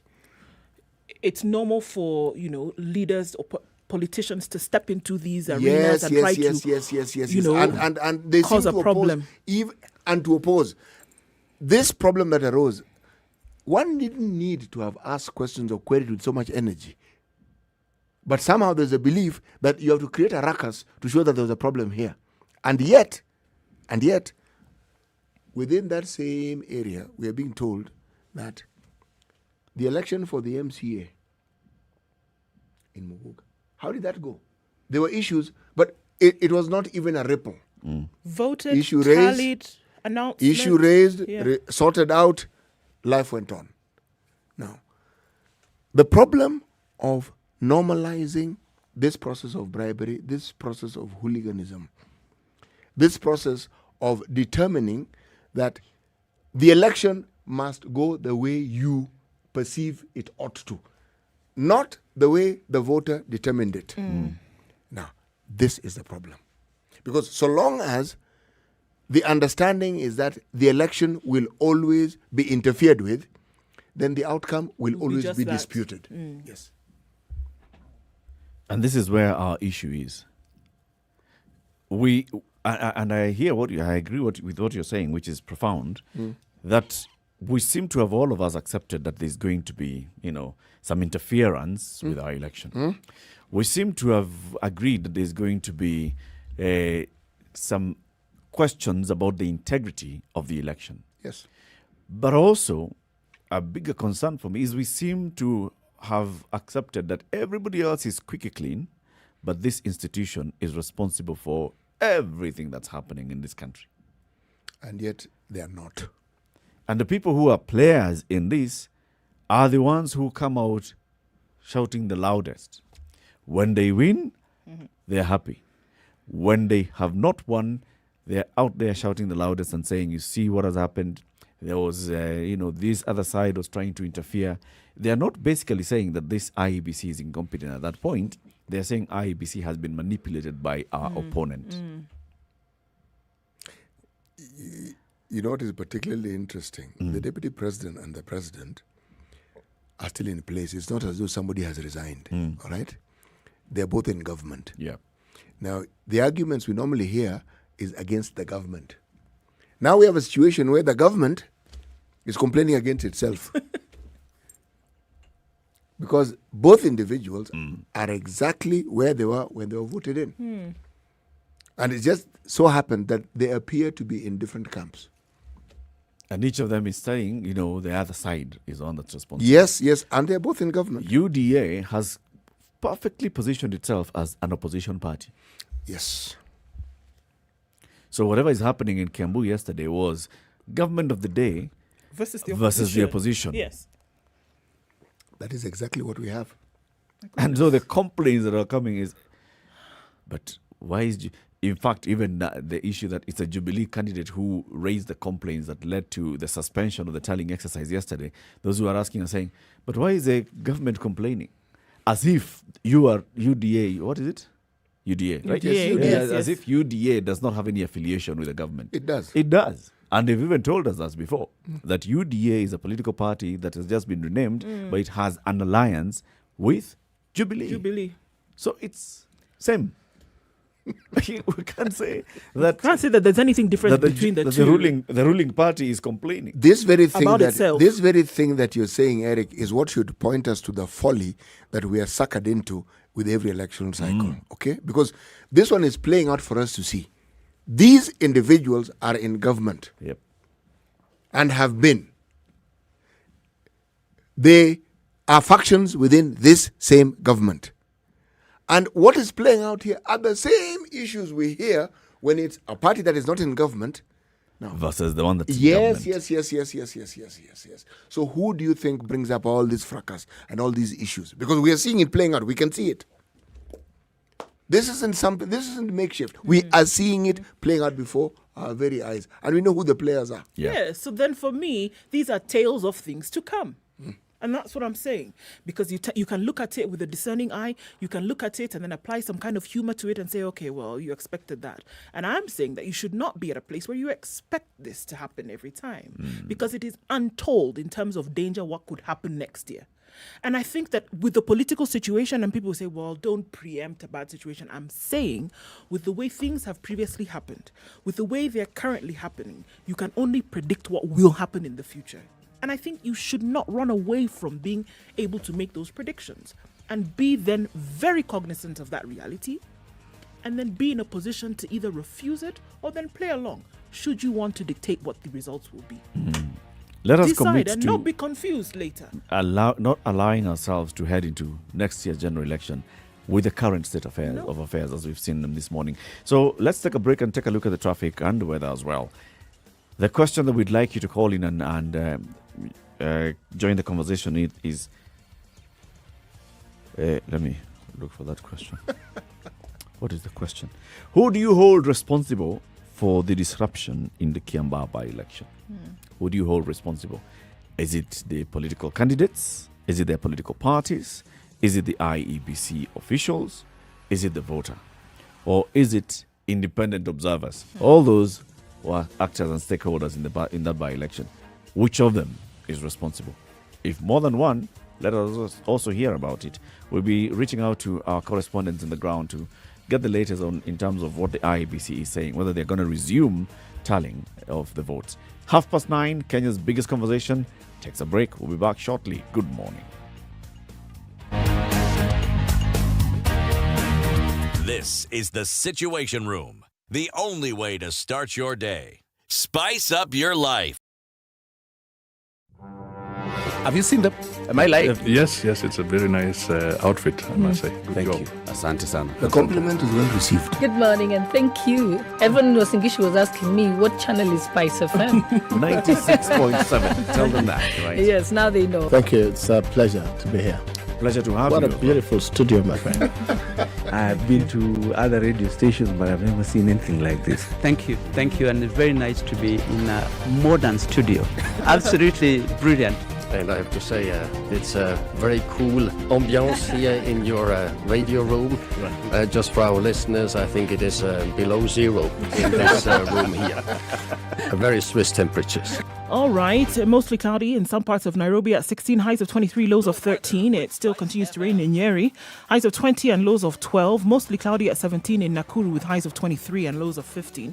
We'll see highs of 22 in Eldoret today, raining still at 17. Mostly cloudy in Kisumu at 23 with highs of 28. 26 will be the high in Kakamega. It's mostly cloudy at 23 and it's raining at 27 in Mombasa. With highs of 28, it'll come down to lows of 23. 28 will be the high in Malindi where it also continues to rain at 27. Raining at 21 in Kampala with highs of 25 and lows of 17. Mostly sunny at 25 in Dar es Salaam with highs of 30 today. 13 will be the high in Johannesburg. It's mostly sunny at 7 and coming down to lows of 2. Rain showers continue in Lagos at 25, highs of 28. Mostly sunny conditions at 20 in Kinshasa. 32 will be the high and lows of 21. We're looking at highs of 29 in Beijing. It's sunny. Cloudy in Paris at 17 with highs of 24. And mostly cloudy in London at 14 with highs of 25 and lows of 15. And finally, early Friday morning in New York is reading clear at 26. Through the day, it'll go to highs of 33 and lows of 24.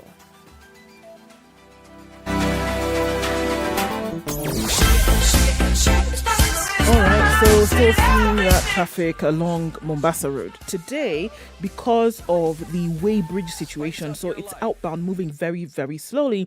There's some messy traffic along Waiyaki Way headed out. You're being told to use jam-free Ruaka to Tigoni and then Limuru, or you can go Kiambu, Ndumberi, Limuru routes. Other than that, you're going to be stuck in traffic as you're trying to go to Nairobi, rather to Nakuru from Nairobi and also in the opposite direction. So I'm going to say that again. Jam-free Ruaka, Tigoni, Limuru or Kiambu, Ndumberi, Limuru routes are the better ones this morning. Everything else is jam-packed. We have a lot of folks traveling this morning, so let's try and be as careful as possible. Let's look at what traffic looks like through the rest of the day. SpiceFM KE is how you can get in touch or text on 40127.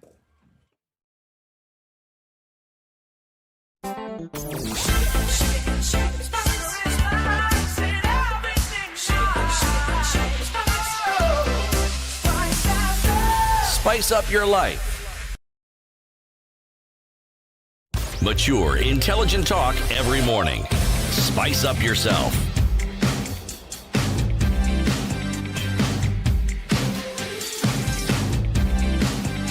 Mornings done right. 27 minutes 94.4. Who do you hold responsible for the disruption in the Kiambaa by-election? Tallying was suspended at night by the returning officer, and it hasn't resumed yet. And so we're asking ourselves, so what is this? We saw the same disruption happening in Juja just a couple of weeks ago, and this is happening again now.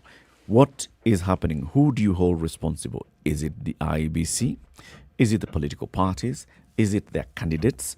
Is it the voter? Or is it election observers? Which of them? Let's hear from you. Let me just take us through what happens with the IEBC on a single day. 2nd Tuesday of August next year is going to be which date? 7th? 8th of August next year. Yes. General election day. The Electoral Commission is going to open your calculator. So we can count. Yes, so we can count these things. Got it. How many elections are held on that day? Huh? People say we hold 6 elections. 6? No. Incorrect. No, we don't. There are 1,450 wards in the country. Mm-hmm. Each of them is an election. Mm-hmm. Just the same way Mogoga was an election by itself yesterday. Mm-hmm. Mogoga, Got right? it. So 1,450. Put that. Done. We have 290 constituencies. Mm-hmm. Each of them is an election. So plus 290. Mm-hmm. That is 1740. 1740. We have 47 senators. Mm-hmm. Add that. Mm-hmm. Those are different elections. Mm-hmm. It equals 1787. We have 47 women reps. Those are 47 elections. It equals 1834, sir. We have 47 governors. Mm-hmm. Add that. It equals 1881. We have 1 presidential election. Plus 1. 1,882. 1,882. These were elections that were conducted by IEBC in 2017. Out of those, there was 1 petition at the presidential level, right? Mm-hmm. And that was nullified and were sent to vote again. Mm-hmm. In total, there were 388 election petitions lodged in the court after 2017 elections. 388 complaints of about 1,882 elections. So 1,494 then were deemed valid and nobody had any issues. No one had with them. issues to go to court. Wait. Yes. 388 over 1,882 times 100.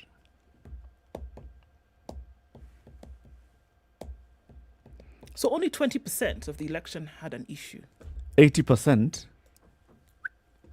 clean. That means IEBC got 80% okay. Which is a pass. Very good one. No issue at all. Yes. Right? Yes. Mwalimu. Yes. Is that a Mtu pass? akipata 80% That's an kwa A. klasi yako. That's an A. Okay.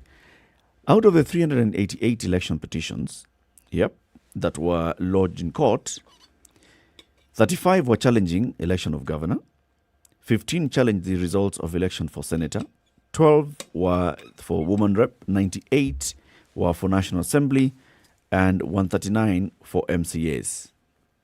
89 were for the top-ups after the election. Who has been nominated? Why? All right? Out of them, a majority of these 388 were actually overturned. The election was upheld. Okay? The petition was thrown out. Mwalimu, is that a pass or is that not? It's a pass, which means the problem was not what it was made to appear to be. The problem is not the IEBC. It has conducted elections and it gets over 80% pass mark. Our big problem, for example, is we never even focus about those other, how many MCA, we don't even remember how many MCA petitions. It's like they're not important. How many governor petitions, how many MP petitions, how many by-elections we've held, how many woman rep petitions. We don't. We focus on the one, the presidential. It's national. We focus on the one. And with that one, we say this IEBC is incompetent because look what it did with Forms 34A and the transmission of the election results. And because of that, we need to reform the IEBC. We need to change the IEBC. We need to make sure the IEBC is working. I'm like, it's just what it really is. If you want to look at it, whether it's conscious or not, it's a shifting of the attention from where the problem really lies. And if you want to look across the country, this happens on a very normal basis. And it seems as though, yes, it has become an accepted form of thinking. That, all right, we've been doing something wrong. We were participatory in this event that went haywire. But rather than have fingers pointing at us, let us attack somebody else who looks as though they would be an all right target for the rest of the country to focus their attention on, while we go ahead with our suspect behavior. Doesn't it sound like something else to you? That when, for example, the boiling of corruption is being, the bells of corruption are ringing in this country, you focus your attention somewhere Judiciary. else. The judiciary is The to blame for judiciary is to corruption in blame this country. because they are taking their time in the dispensation of justice. Then everybody is talking about the judiciary for the longest period of time. Here again, an election has gone belly up. Politicians misbehaving. Those who should be doing what they're supposed to do, not doing it. But because the IEBC looks like the perfect scapegoat, point the direction there. People then are encapsulated with this idea of the IEBC instead of looking at the real problem and dealing with it. Because I think, actually, that there's the realization that if Kenyans actually knew and focused on what the problem really was, that a lot of these fellows and women would not be in those positions. In fact, if you want to draw a parallel, consider for a second, if it was a political class or political parties who are allowed to elect judges, what do you think would happen? Free law. You see that jungle and the law? Precisely. That one. Now, the Chief Justice is... My guy. He needs to change. We need to change the Chief Justice. the person who heads the Milimani court or the president of the court of appeal, yes, just think of that drama. Because if you look at the insistence and the actualization of that particular insistence in political parties having a say into who actually becomes a commissioner of the electoral body, we went wrong. Just at that particular point, we went completely wrong. Because we now have an independent body. Surely, should that process that we see with, say, the JSC, should there not exist a similar rigorous process so that when somebody is there, you know exactly how they got there and why they're there? Not because some political party sponsored them. Because if the political party sponsors them, all the baggage that our political parties tend to have with them is introduced into that institution. Into that conversation. That conflict that we already see within our political parties is introduced into that institution. Yep. You do not hear of those things in the JSC. You don't really. You don't hear them. Even in the other commissions. No, you don't. No, you don't. But with the Electoral Commission, goodness gracious me. Other constitutional commissions have selection panels. They do. And those selection panels represent various interest groups, religious, professional associations, blah, blah, blah, blah, blah. Yes. The one for the Electoral Commission, the selection panel, also comprises of representation of political parties. Now, this one, we always have an issue. Huyo anatafuta kazi, anataka nini? Kuria has been on the line, holding on, and wants to contribute to this conversation. Kuria, good morning. Morning, how are you? Very well, thanks. How is cold in Nyeri? My friend, it's terrible. It's terrible. I think my throat can betray all that. There you go. Yes. And now, Eric, yeah? Yes. All that permutation and combination of mathematics you're doing there, to me, does not add up. Mm-hmm. You know why, yeah? Where are the votes counted? Is it at the polling center or the tallying center? At the polling center. Polling center. Thank you. Where are they? Where are they? Who announces them? At the polling center, are those agents of Eric or Mwalimu or Ndu that are, this guy has got this. Also, the IEBC official announces the results. Thank you. But then, from what I hear from the media, from that guy of KTN correspondent, it's that there are forms which were locked in the ballot boxes. Not so. There are those they were locked in the ballot boxes. Yep. Now, in that instance, is it the agent who should be held responsible? Is it the voter? Is it the party, or it is the P or the presiding officer at that polling center? The ultimate responsibility lies with the IEBC official in charge, the presiding officer. It is not even Chebukati himself. It is that person at that polling center, not so. That's true. So now, my question I ask, how does that guy, one character, make all that process become as if now the IEBC has got it wrong. Yet you guys have just given it a performance index of 80%. Just because of one person. I mean, he forgot. He looked the ballot, that form in that box. Just imagine, now they cannot open. Look at that law. I'm not a lawyer. I'm not even that learned as they say. Look at that law. You cannot even open that ballot box. Except because if you are open it, you've tampered, haven't you? Mm-hmm. I mean, we should get serious. That the person in charge of that case should get serious. Anyway, have a nice common sense weekend, won't you guys? Cheers, man. Have a soft throat weekend. Oh, thank you. Asante, sir. Asante.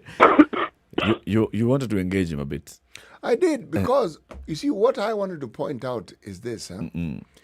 Even when it comes to the issue of forms being included with the ballot, believe me, there is a laid down SOP. Yes. And it's not done in secret. No, it's in the open. That's why you have agents there, so that they can observe. Yep. Those forms that we talk about are signed after they have determined that all the processes were followed as they should be. Yep. That's what they're doing by signing. They're saying the vote tallying, okay. Result announced, okay.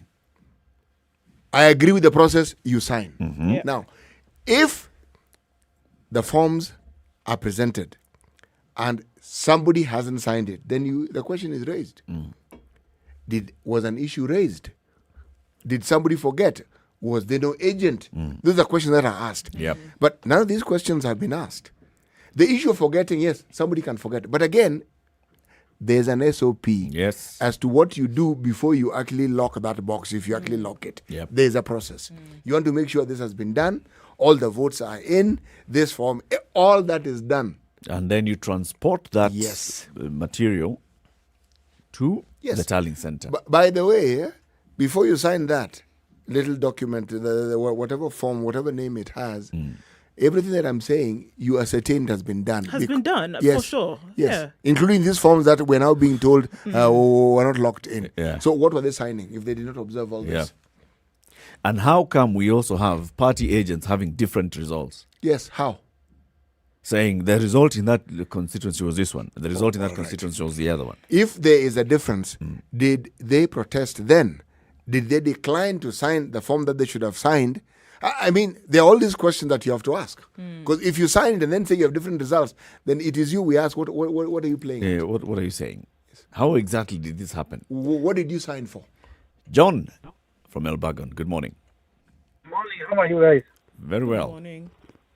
Yeah, there's one of my guy I like listening to, a televangelist. It's called John Hagee.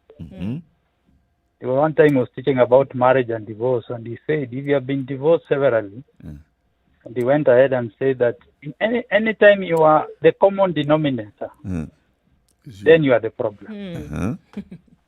And there are two common denominators here in all these things you are talking about. There's the IBC and the politicians. And if you ask me, that's where the problem is. The politicians and the IBC.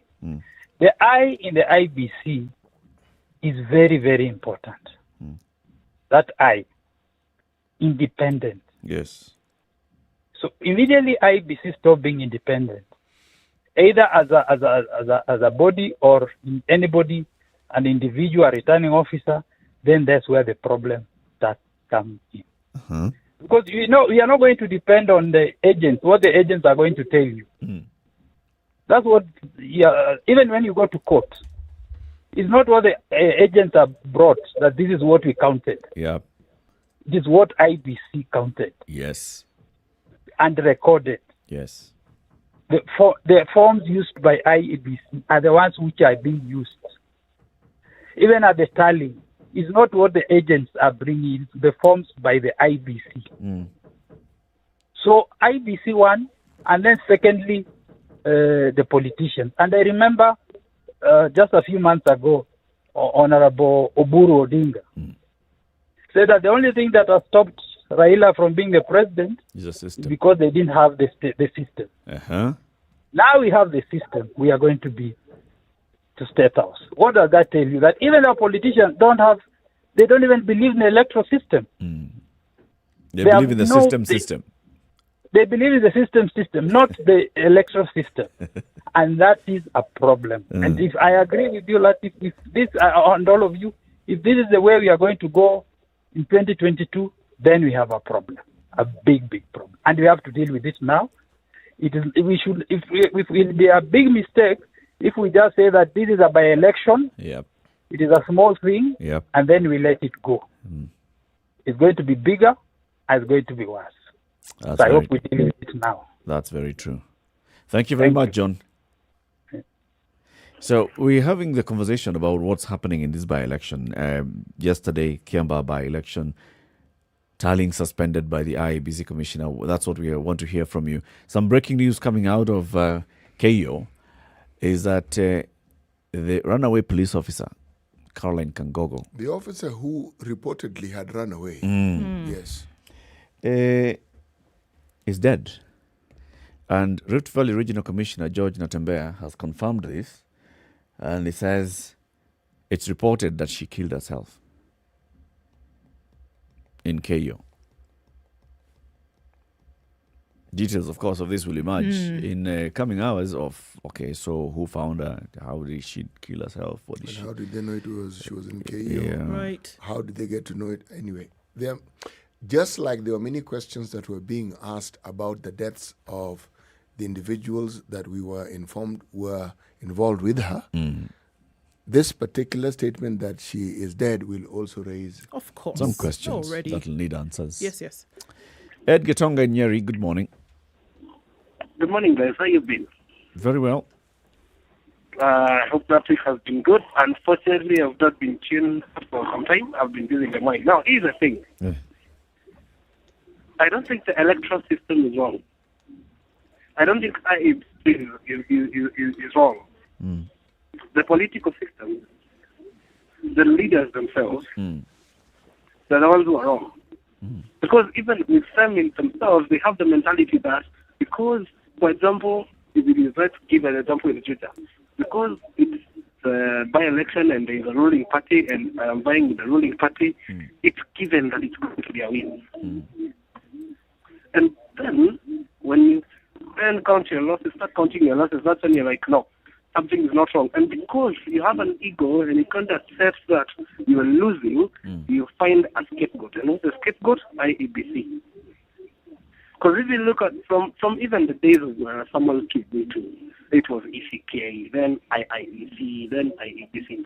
Let's be honest speaking, it's the same electoral body over and over again. So the electoral body is not wrong. Who's wrong? The leadership is wrong. And I can tell you this, the by-elections and whatever is happening as a by-election, it's a precursor. It's a very clear indicator that something is going to go amiss and wrong come 2022 if the trend continues. That's true. Thank you very much, Ed. I can tell you for sure. Have a good one. You too. Karanja in Naivasha, good morning. Good morning, Eric Idu and City. Good morning. Good morning. This is what we saw now. It's a serious conflict of interest between the IBC, the political parties, those ones in the Jubilee side, and the ones in the UDA.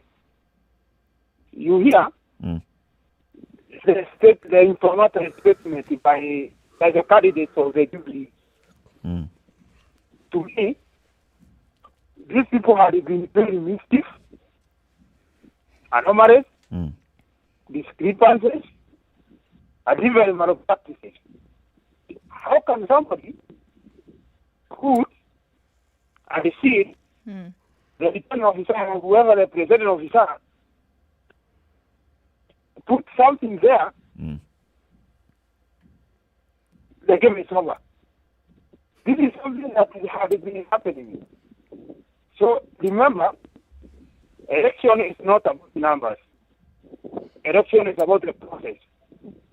So, the process is used with. Thank you very much, Eric. Thank you very much, Karanja. A good day. So,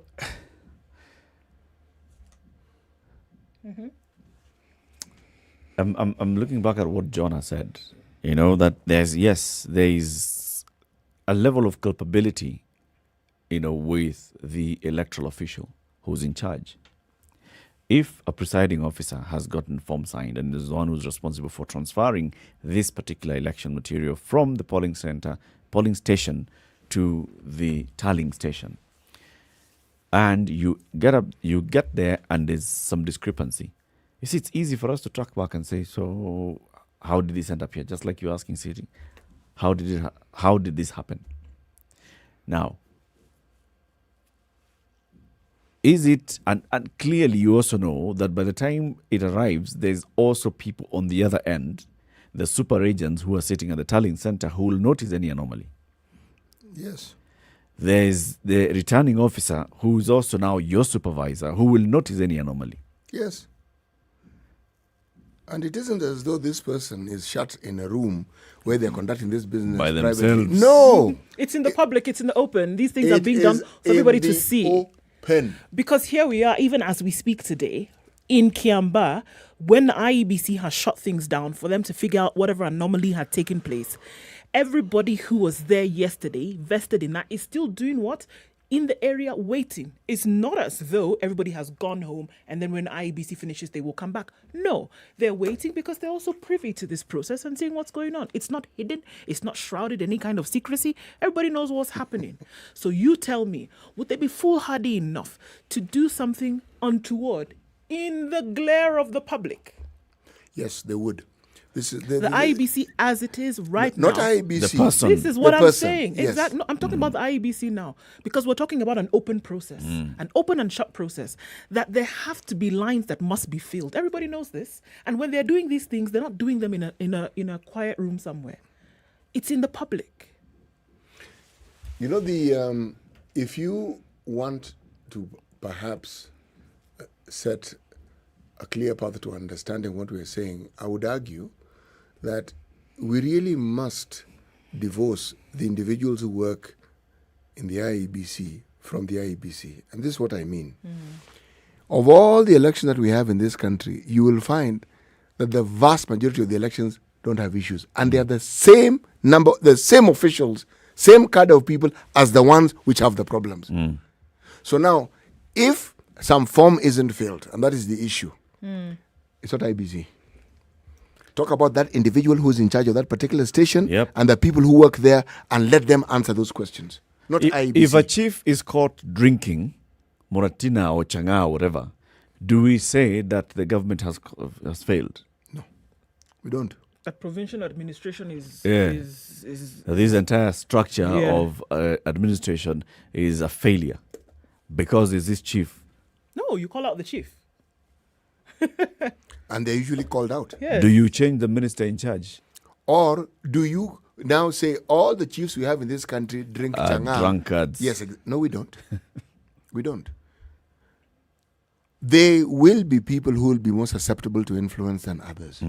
And political parties and their agents, as we know them in this country, will always be looking for an opportunity to influence some official in a way that would favor them. Yeah. That we've understood also. Yeah. Okay? So, if we're talking about blame, it cannot be the IEBC. No. We need to point a finger somewhere and identify. So where is this coming from? Thank you very much for tuning into the Situation Room this week. Next week, Ndu. Yes. You want to break the news? The news? About next week. Oh. And your presence. I will not be present. Okay. To just say it like that, take the pain away as quickly as possible. Okay. Yeah. Ndu will not be present next week. Is there a song with such a title? Should there be? Take the pain away next week. Gone till November. Oh, no, the song is Don't Go Away. So, City, today's proverb. We do not inherit the earth from our ancestors, but rather, this is my own addition, we borrow it from our children. From, not for. From our children. Yes. An African proverb also used by some communities somewhere in cold Canada. Actually, it's what they call natives. Yes, a native community. Okay. Meaning the people who actually The own owners that, of the Canada. owners who actually were there before other people decided to supplant them. Yes. Asante sana. Have a lovely weekend, folks. Yeah, Kenya's biggest conversation resumes on Monday morning, 6 a.m. to 10 a.m. You have music and interesting conversations happening today, throughout the day today, and also tomorrow.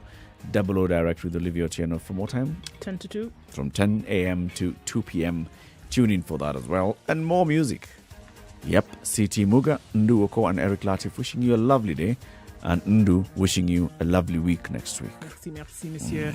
Yeah. Good morning. It's now 10 a.m.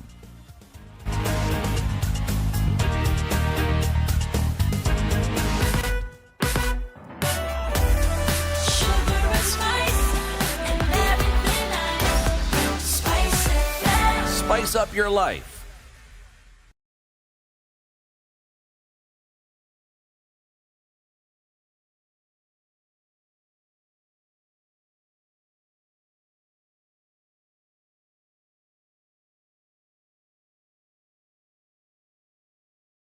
Good morning, this is the Newswire. I'm Leah Ubaga. Wanted cop Caroline Chemtai Kangongo is dead. Rift Valley Regional Commissioner Georgina Tembea says Caroline shot herself on the head in her parents' home. Further sources also indicate the same, that she was found dead at her parents' home in Elgeyo Marakwet. Police have been looking for Kangongo after she was associated with the killing of 2 men more than 2 weeks, one in Nakuru, another in Kiambu. Elsewhere, the IBC selection panel today interviews 2 ambassadors and 1 academic for the jobs of commissioner at the electoral body.